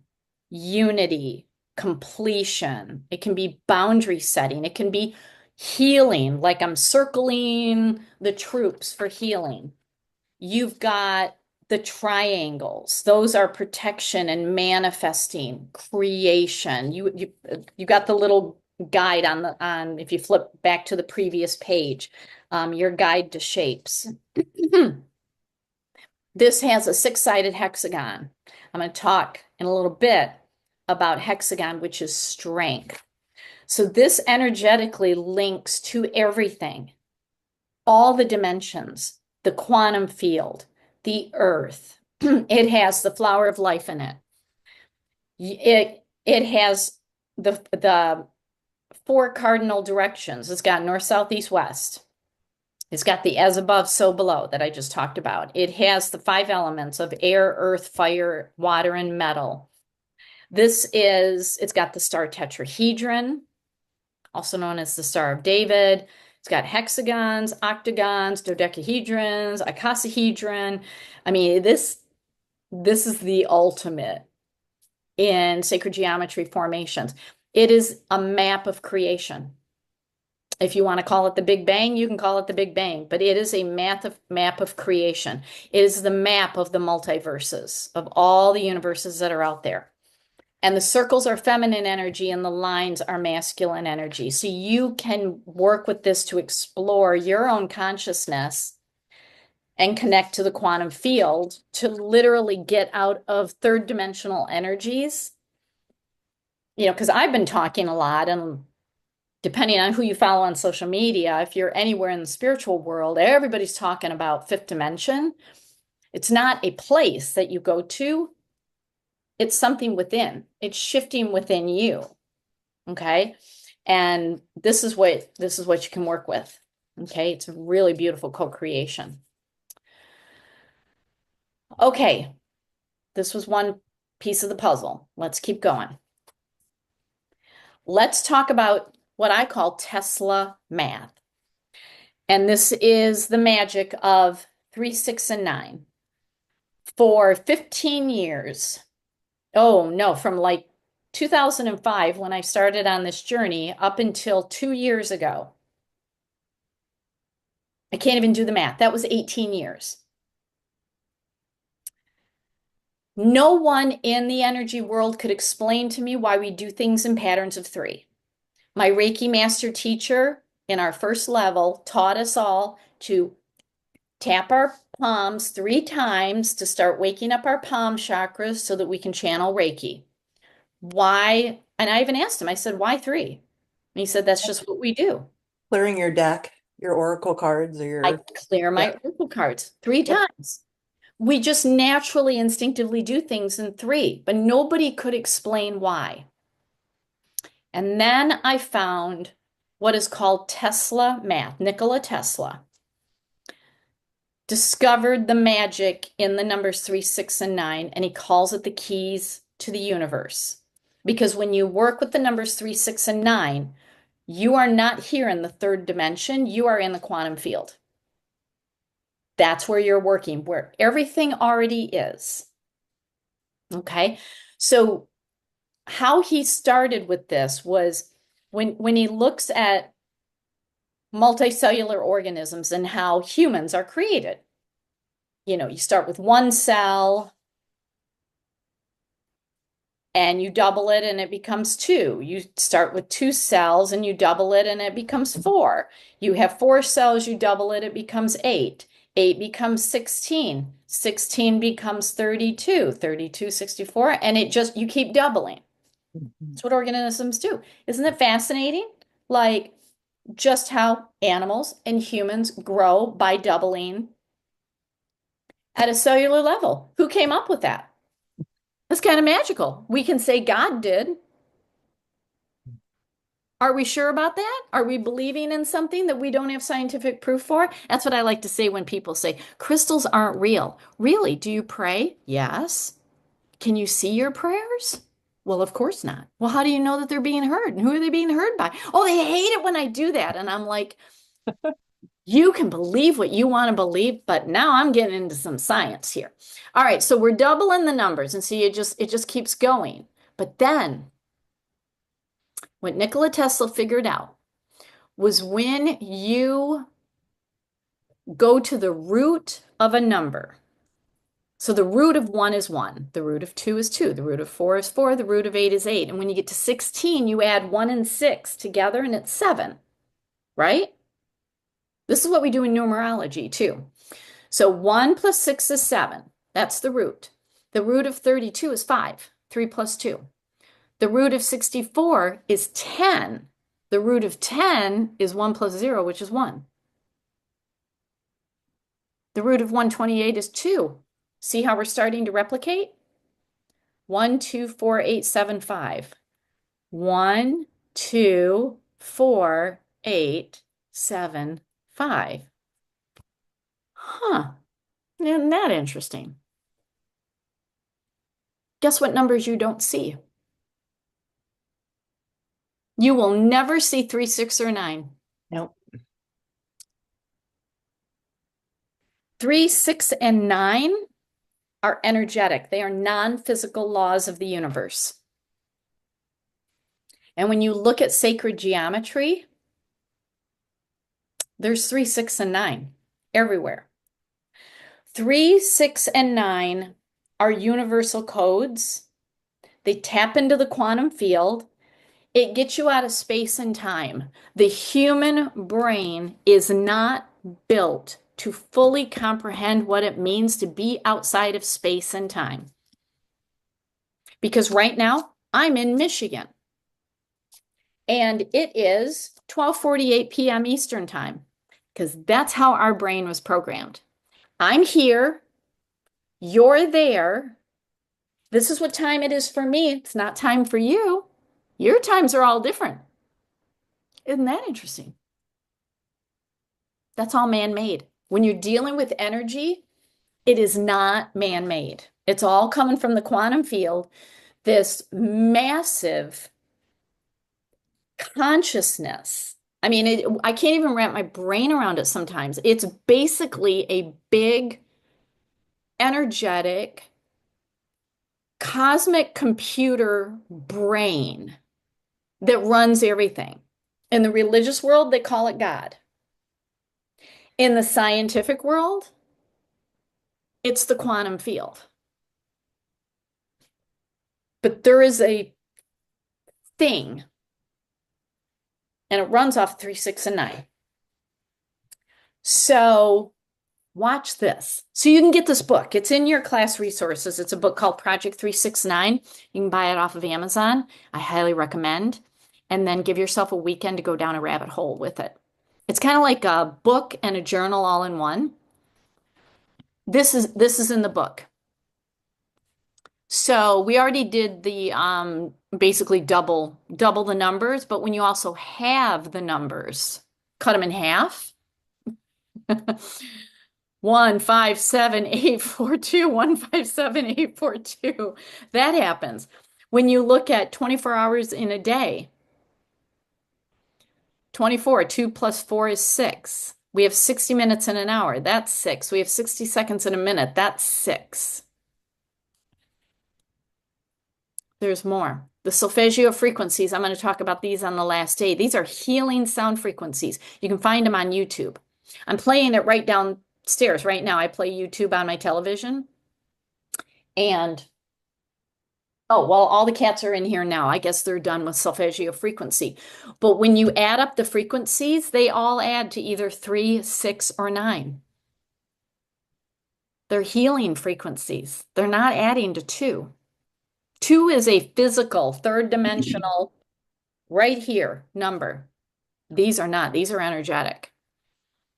And then when you start breaking down, like, oh my gosh, the diameter of the Earth, 7,920 miles. When you add up 7 plus 9 plus 2 plus 0 is 18. 18 is 1 plus 8, it's 9.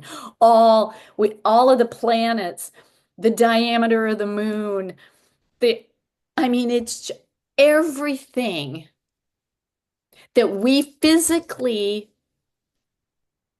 cannot explain. Why is the Earth as big as it is? Why is the sun as big as it is? Why? the number of miles between things. How is it that we stay in orbit? Like all of this, you can drill down to these numbers. So I go through this because when we are working in crystal grids, or when we are working on manifesting, and we are working with sacred geometry patterns, you are working with energetic numbers 3, 6, and 9. This is why in the basic class, I recommend to everybody get a minimum of 3, if not 6, of the small tumbled crystals that you know you're going to make grids with. Not the crystals that you're going to hold and meditate, not the crystals that you're going to put on your body, but the ones that you're going to make grids with. There is a reason we always work in replications of 3, and it's because of this. I went back to my very first teacher, my Reiki master teacher, who could not explain why we did things in 3s. 2 years ago, I messaged him on Facebook and I'm like, David, I know exactly why we do things in 3s. And now you can tell your students. He was blown away. He's like, I cannot believe you figured this out. And I'm like, well, I didn't figure it out. Nikola Tesla figured it out. I just happened to find his research, and it's now in a book called Project 369. You can use this to manifest. To manifest, you have to get out of this time and space reality. You have to tap into the quantum field. And when you start doing things in replications of 3 or 6 or 9 or all 3 together, you start getting into an energy. So if you have a goal, write it down. Like you can write down 3 goals. Look at it 6 times a day and like verbalize them and do it for 9 days. Or write one goal down 3 times and do that 6 times a day. So 6 times a day, write it out 3 times. And each time you're writing it, say it out loud 9 times. You see how this works? Start tapping into that. It's a universal code that defies space and time laws. This is what the energy shift is teaching us. 3rd dimension, very little manifesting. Very little. It's programming. We are programmed in the 3rd dimension. If you want what you want, you've got to learn how to work with this. It's powerful, and that's why grids are powerful. And I know a lot of people are nervous about making grids and they think they're going to mess up and they talk themselves out of it. And if you do not have at least one active grid every day of your life, you're missing out. I have 6 grids right now. Oh, there's 6 again. I have 6 active grids at all times. So we'll talk about this more on day 4, but this is huge to start working with this. Okay. You can Google it. You can find tons of stuff. There's stuff on social media, but that book, Project 369, will change your life. It is amazing. All right, let's keep going. I'm going to see how much I can cram into the next 36 minutes. All right. I want to talk about Mother Earth's grid. The Earth has a crystalline grid. There is also an energy grid. Some people call it ley lines. And I've always been fascinated why there are certain like spiritual locations that people like to go on pilgrimages to. Like what's the big deal about Sedona? What's the big deal about Mount Shasta? What's the big deal about Stonehenge? I mean, I've been to these locations and it's like, oh, okay, there's a thing. Well, didn't the Lemurians used to live under Mount Shasta? What was it? Talos or something was the Golden City. Yeah, Yeah. there's a thing. Early civilizations, we do not have history or documentation about the lost world of Atlantis, the lost world of Lemuria. They're starting to discover it, but there's no paperwork on all of that.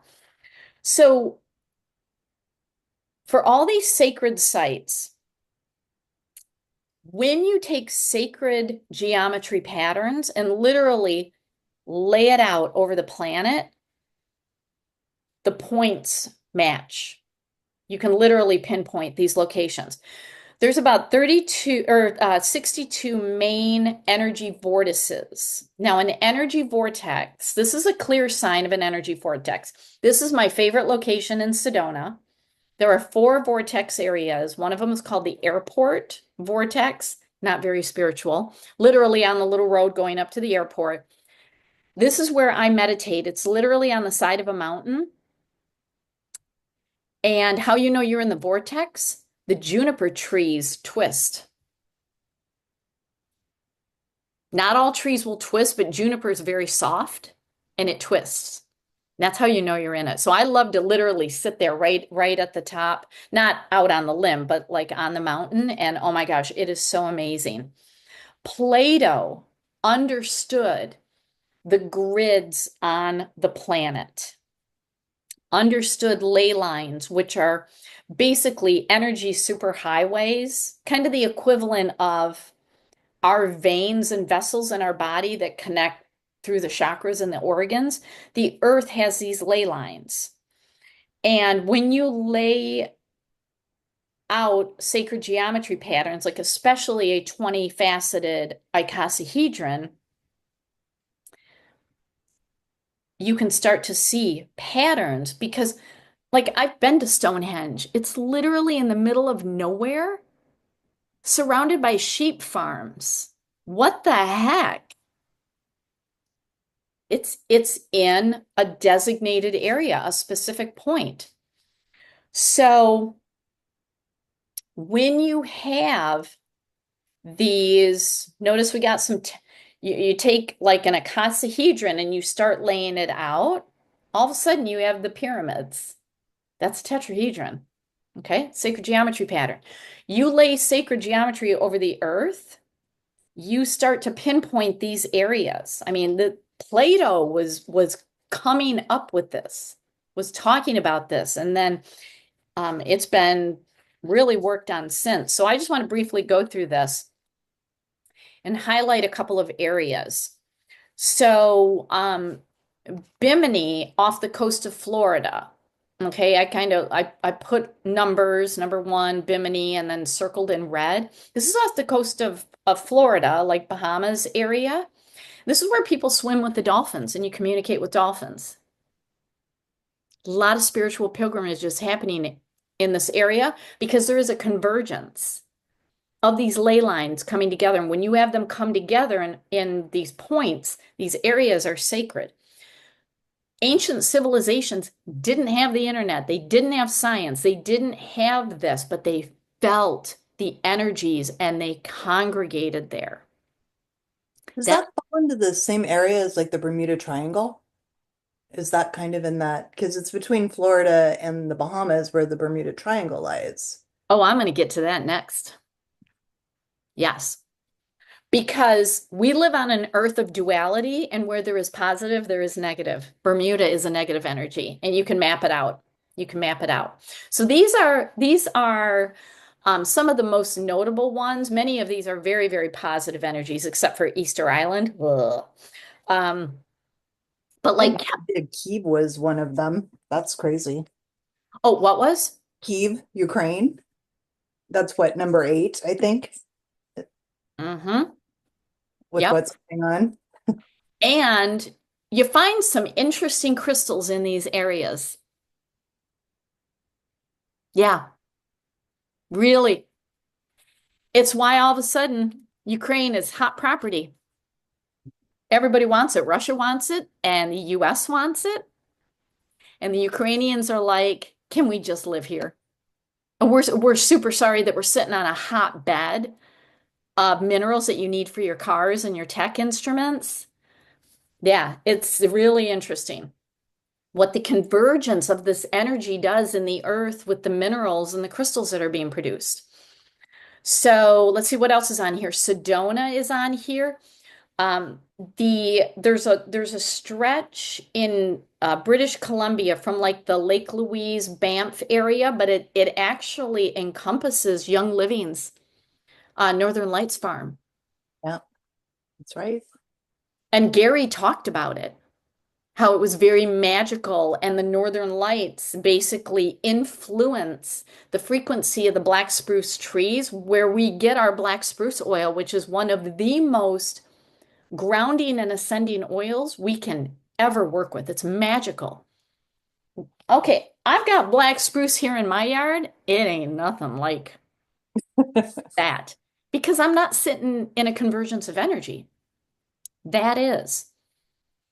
Machu Picchu is an area. Findhorn in Scotland. Oh my gosh, there is a spiritual retreat there. And on this property, they grow the biggest vegetables. Like I remember I saw a cucumber that was like 4 feet long. Oh my Because gosh. the energies are crazy there. Um, yeah, so this, I mean, it's just fascinating where you can start mapping things out. Okay. Now, where there's positive, there's negative. Here are the negative energy vortices. And you notice they make a tetrahedron triangle, north and south of the equator. So the one I want to focus on, so right in the middle, you see number 18, Bermuda Triangle. Over on the left, number 14, Devil's Triangle. That's Iwo Jima, Japan. I mean, the whole government has blocked off that area because planes and ships disappear. Same thing with Bermuda Triangle, planes and ships disappear. So remember the Malaysian flight, this was a decade ago that disappeared? They found nothing. Yeah. Look on the far left bottom, number 43, Wharton Basin. That's where it disappeared.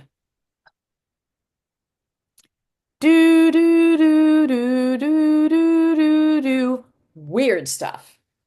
Weird stuff happens in these areas. That was like that weird television show Manifest. That was kind of the whole idea behind the plane that went missing and went into another dimension and then they came back. So here's the weird thing. Hollywood tells us sometimes 30 to 40 years ahead of time before we're ready. Hollywood tells us exactly everything. Interesting. Tomorrow, when I start talking about ascension helpers, there are a lot of star seeds in Hollywood. They are not of human origin and they know things. The Matrix movie, it's true now. Wasn't then. Back to the Future, we have hoverboards. Yeah. They're actually manufacturing a hover car right now. Told us 40 years before it becomes a reality. They tap into the quantum field where it's already been created. That's where they're making movies from, is the quantum field. It's crazy. It's just crazy. Freaks me out half the time. But yeah, so there are some like negative things that happened, like Easter Island here in the middle. I mean, that whole culture degraded into cannibalism and ugh, like really strange things happen in these areas. Um, here in the Algerian, the megaliths. I mean, there are so many locations that have these huge stone statues, like even bigger than Stonehenge. These are where civilizations congregated. If it was a positive connection of energy, good things happened. And if it was a negative energy vortex, they basically collapsed on themselves like a dying star, and civilizations were destroyed.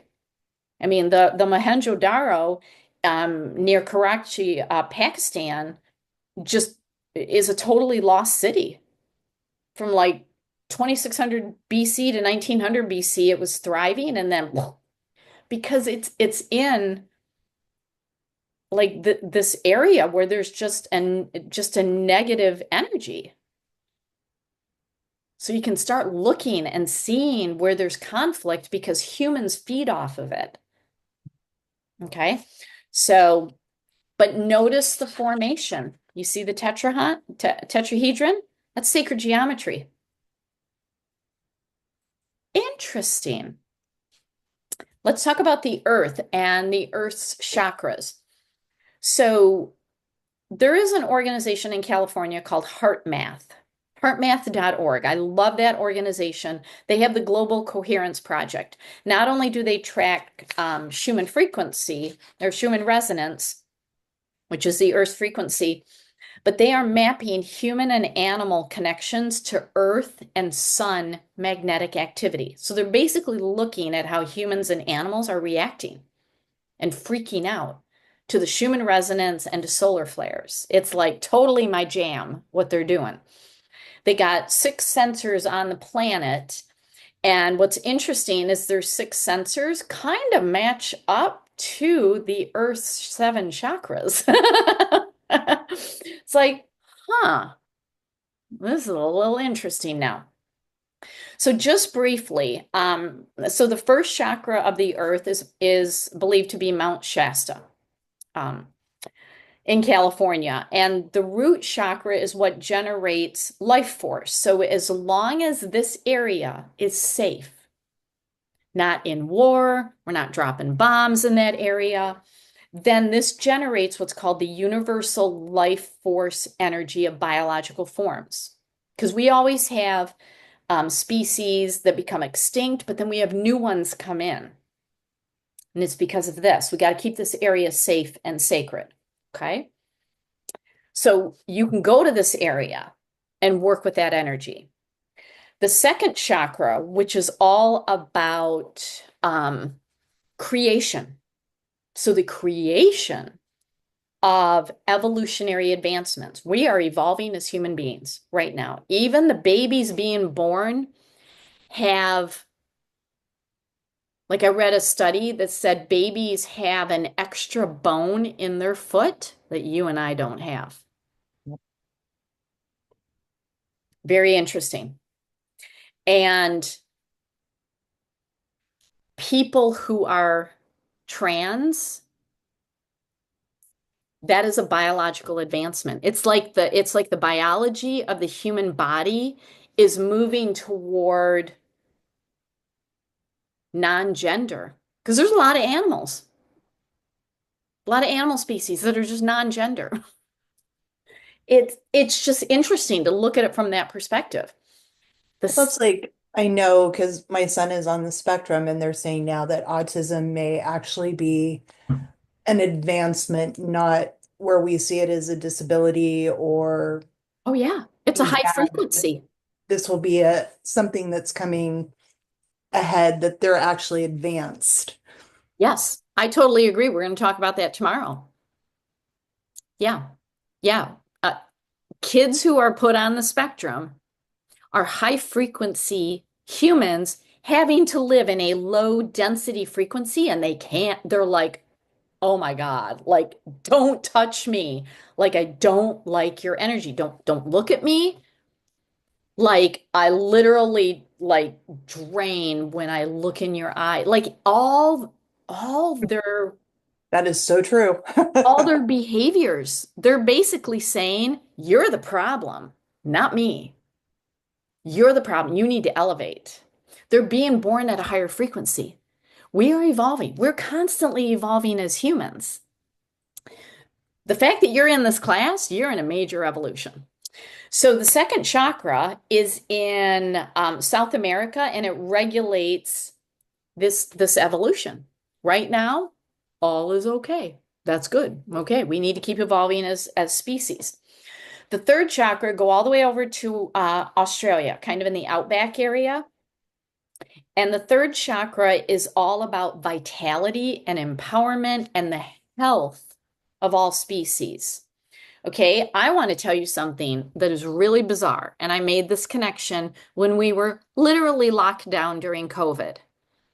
What happened the summer before COVID hit? Horrific wildfires. Yep.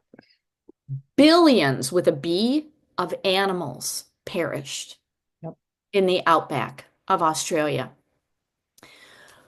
The Earth's solar plexus, the health and vitality plexus, took a hit.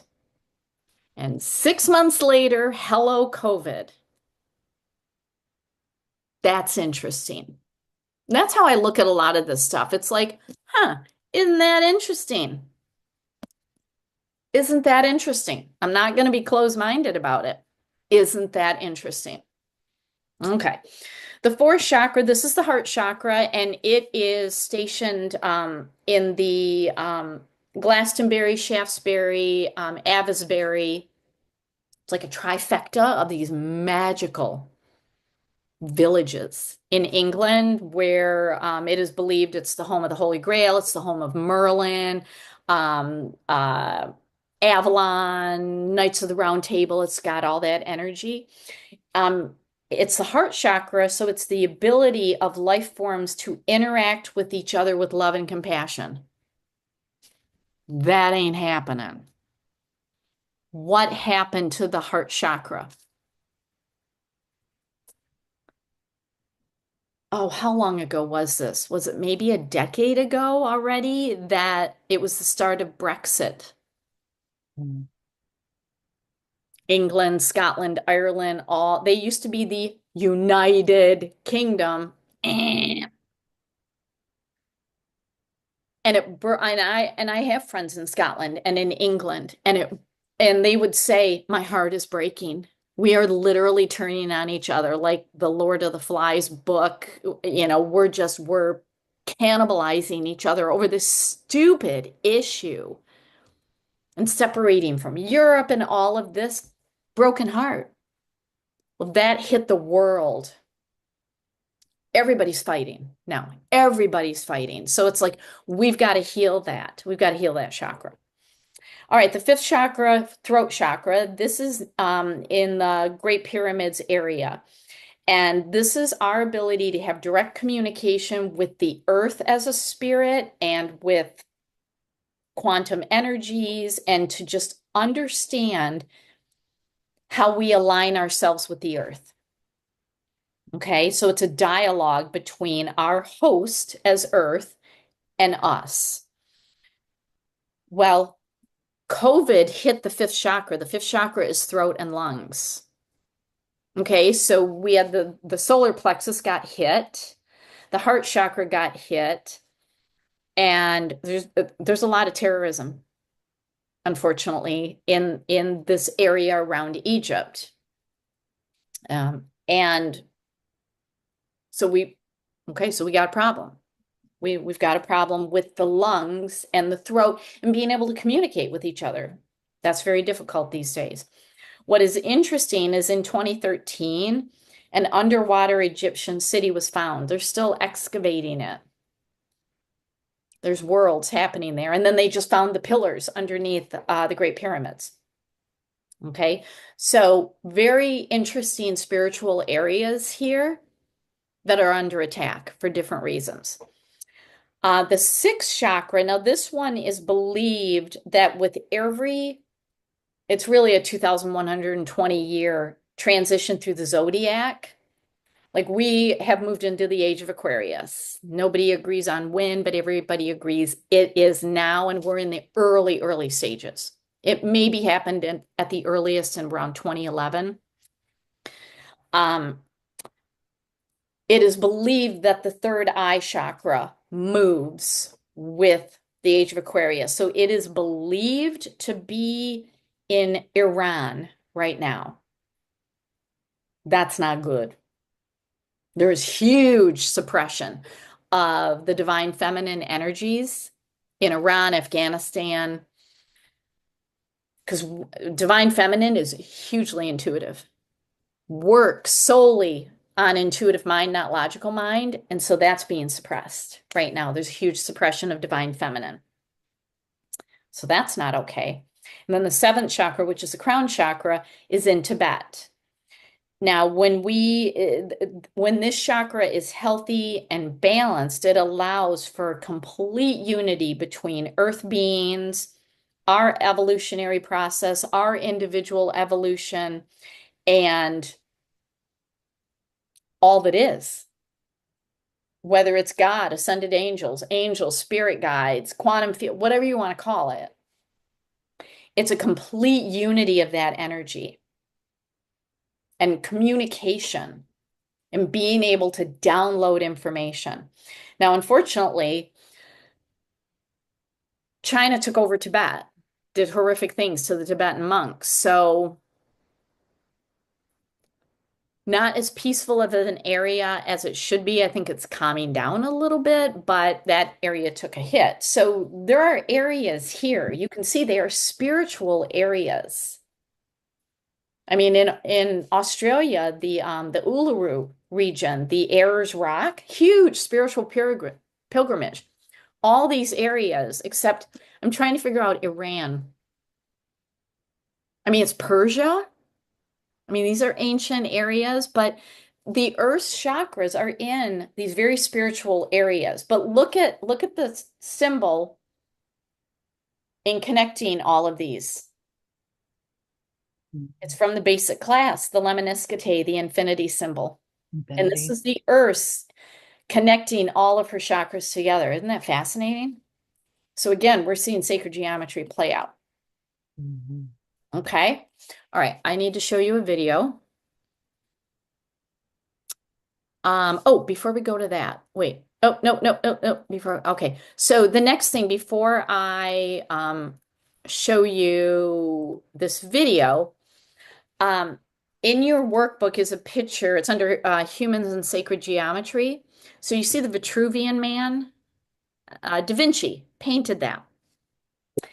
And what is so interesting, like the first 8 cells of a human embryo are in the formation of the flower of life.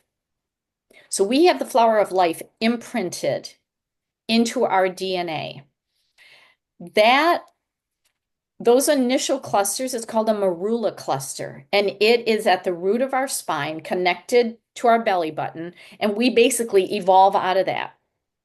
Going back to the 369, you got one cell becomes two, two becomes four, four becomes eight, and it's like blah, blah, blah, blah, blah, blah. That's what happens.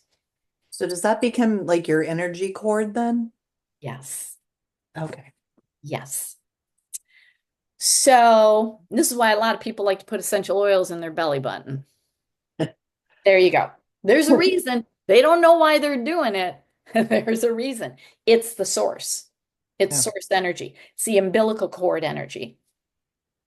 So Da Vinci took the morula cluster, and then took sacred geometry patterns and related it to the human body and created the Vitruvian Man. And the center of the human body is this morula cluster, the first 8 cells of an embryo that's in the form of a sacred geometry pattern. So we have sacred geometry in our body. And if you have an evening where you're like, there's nothing good on TV and I'm sick and tired of social media, Google sacred geometry in the human body. You will not sleep. You will go down a rabbit hole. It is fascinating. We have flower of life. We have the golden ratio, the Fibonacci sequence. I'm about ready to get into more, but I first want to show you, we're going to go to the next thing. I want to talk about sound in sacred geometry. Okay, so what have we done so far? The grids on the earth, where the vortices are, where the chakras are all in sacred geometry formations. We have sacred geometry in our body.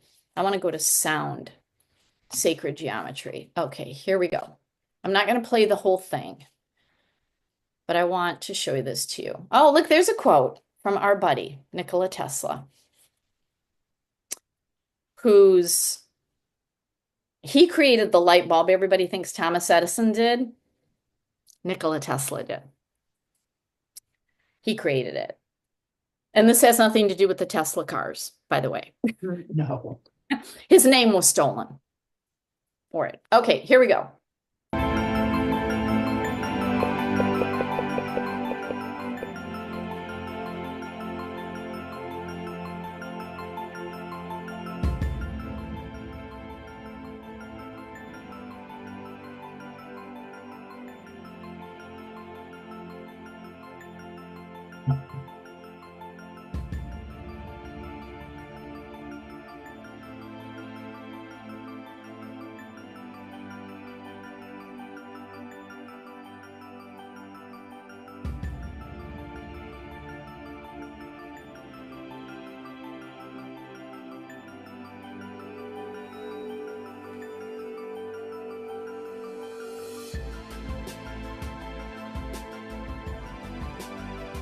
It's sacred geometry.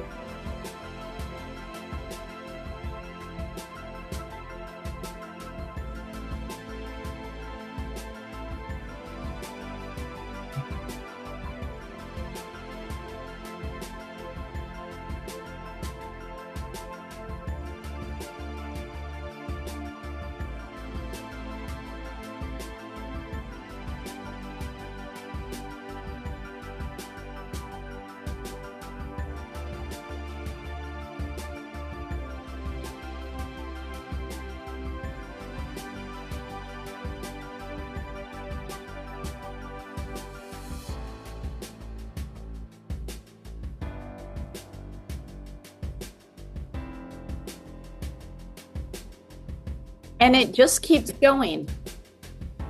The higher the frequency, the more intricate the secret geometry patterns become. They're using salt. Salt is a mineral. Crystals are made of minerals. We are comprised of minerals and water. That's the human and animal body, minerals and water. Without minerals, we don't exist. Without water, we do not exist. We are subjected to frequencies, as are our animals, as Rudy sits here and takes a bath in a box. We are subjected to unseen frequencies every second of the day. If sound frequency can do that to sand, water is far more fluid than sand. So let me show you this. So, share. There we go.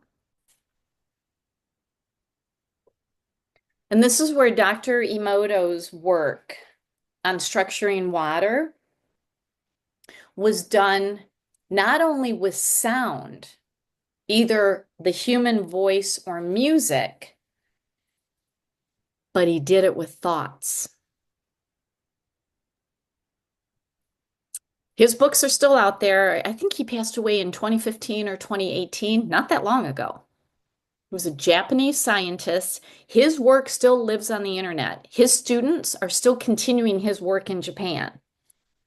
They were able to structure water with sound, with words, with thoughts, even taping words onto the side of a glass. And they could change the structure of water, and they looked at it under a molecular microscope. Look at the formation of love and gratitude, eternal and peace. How many sides are on those snowflakes? 6. It's a hexagon. We're getting into why, and I may not be able to get it in today. Hexagon means strength. Quartz crystals are in the form of a hexagon. Hexagon is a sacred geometry shape. Speaking love and gratitude, which is what he said is the ultimate to speak into your water and drink, creates that in your body. Now, imagine we look at what other people say, either directly to us or about other people. That's a frequency. Imagine the berating thoughts that we say to ourselves, what that would do. Look at the photo of you disgust me. I actually see in the middle, I don't know if you can see it, I see a person with a bow and arrow. You see how he pulls his arm back? There's the arm pulled back. Here is the bow and arrow. Literally shooting to kill. That's what you disgust me says. Evil actually forms the evil eye. But thank you.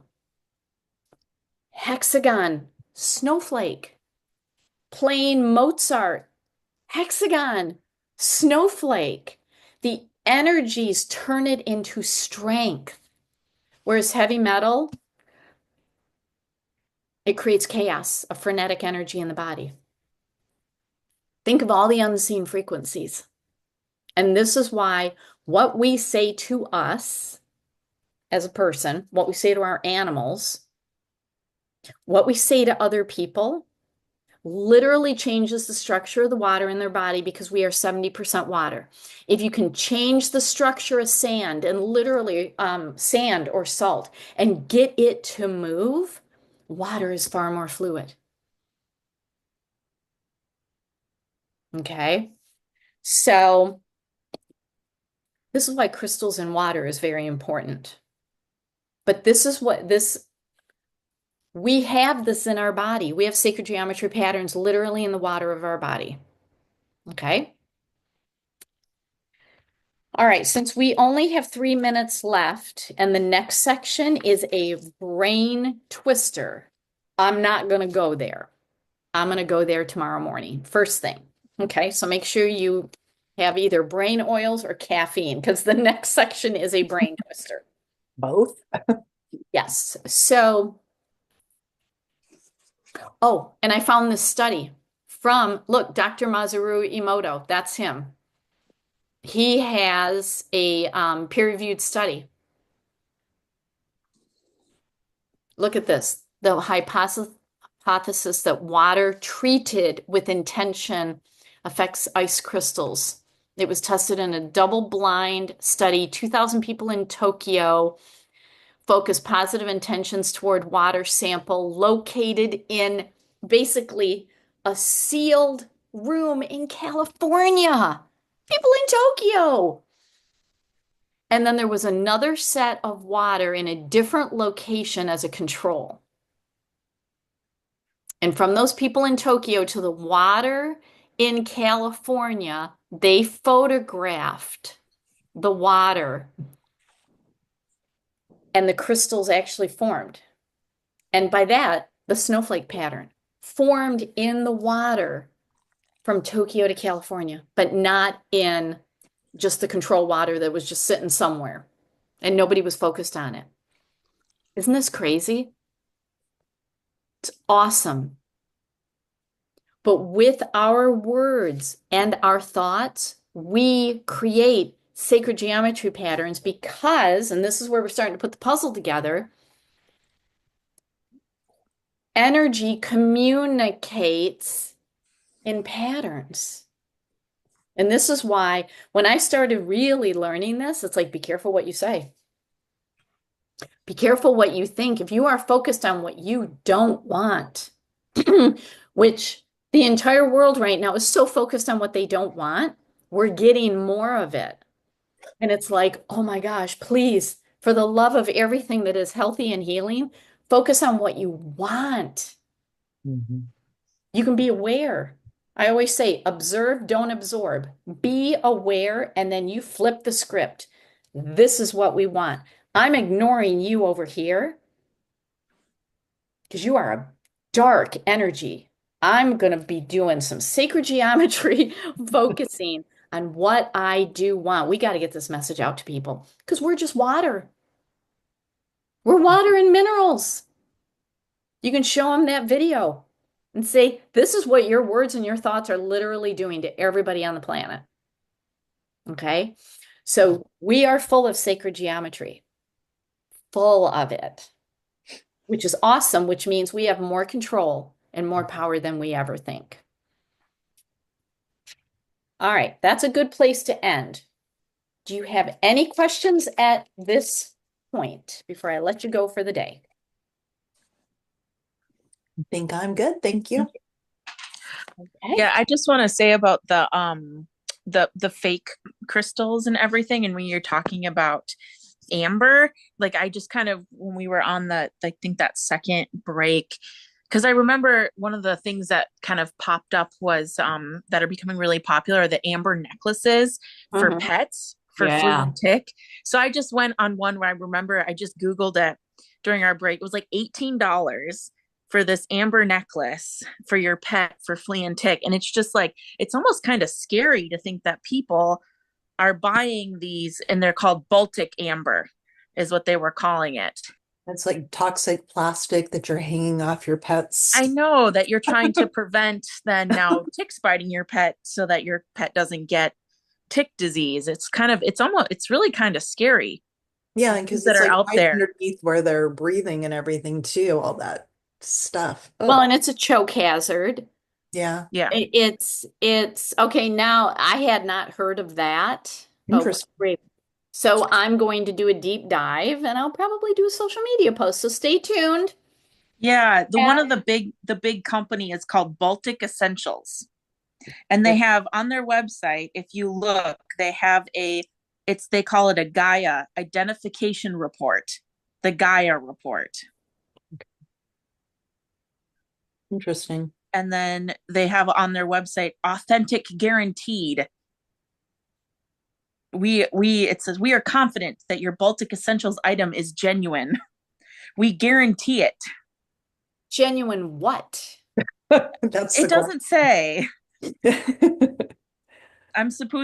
I suppose they're supposed to be these amber pet collars, but I don't know.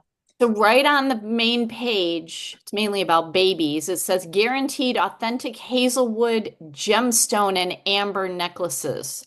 Oh, I'm gonna have fun with this. Yeah, but their big thing is they do dog or cat um flea and tick collars. That's the big thing. Is one of the things that they are trying to tote. Oh, Lord, I just found it. Yeah. Oh, number one, that is a massive choke hazard, first of all. That's a no. Yeah. Um, Oh, those are terrible. oh my God. And how would you have these little Oh my flaps? God. It says it's safe to swallow. It's organic, completely from the earth. Amber doesn't come from the earth, it comes from a tree. Resin. Yeah. Oh, I'm going to write them. I'm going to write them. Made of raw Baltic amber. How did Yeah. that naturally? That's crazy. I don't know. That's a good find to look into because that seems scary. Yeah.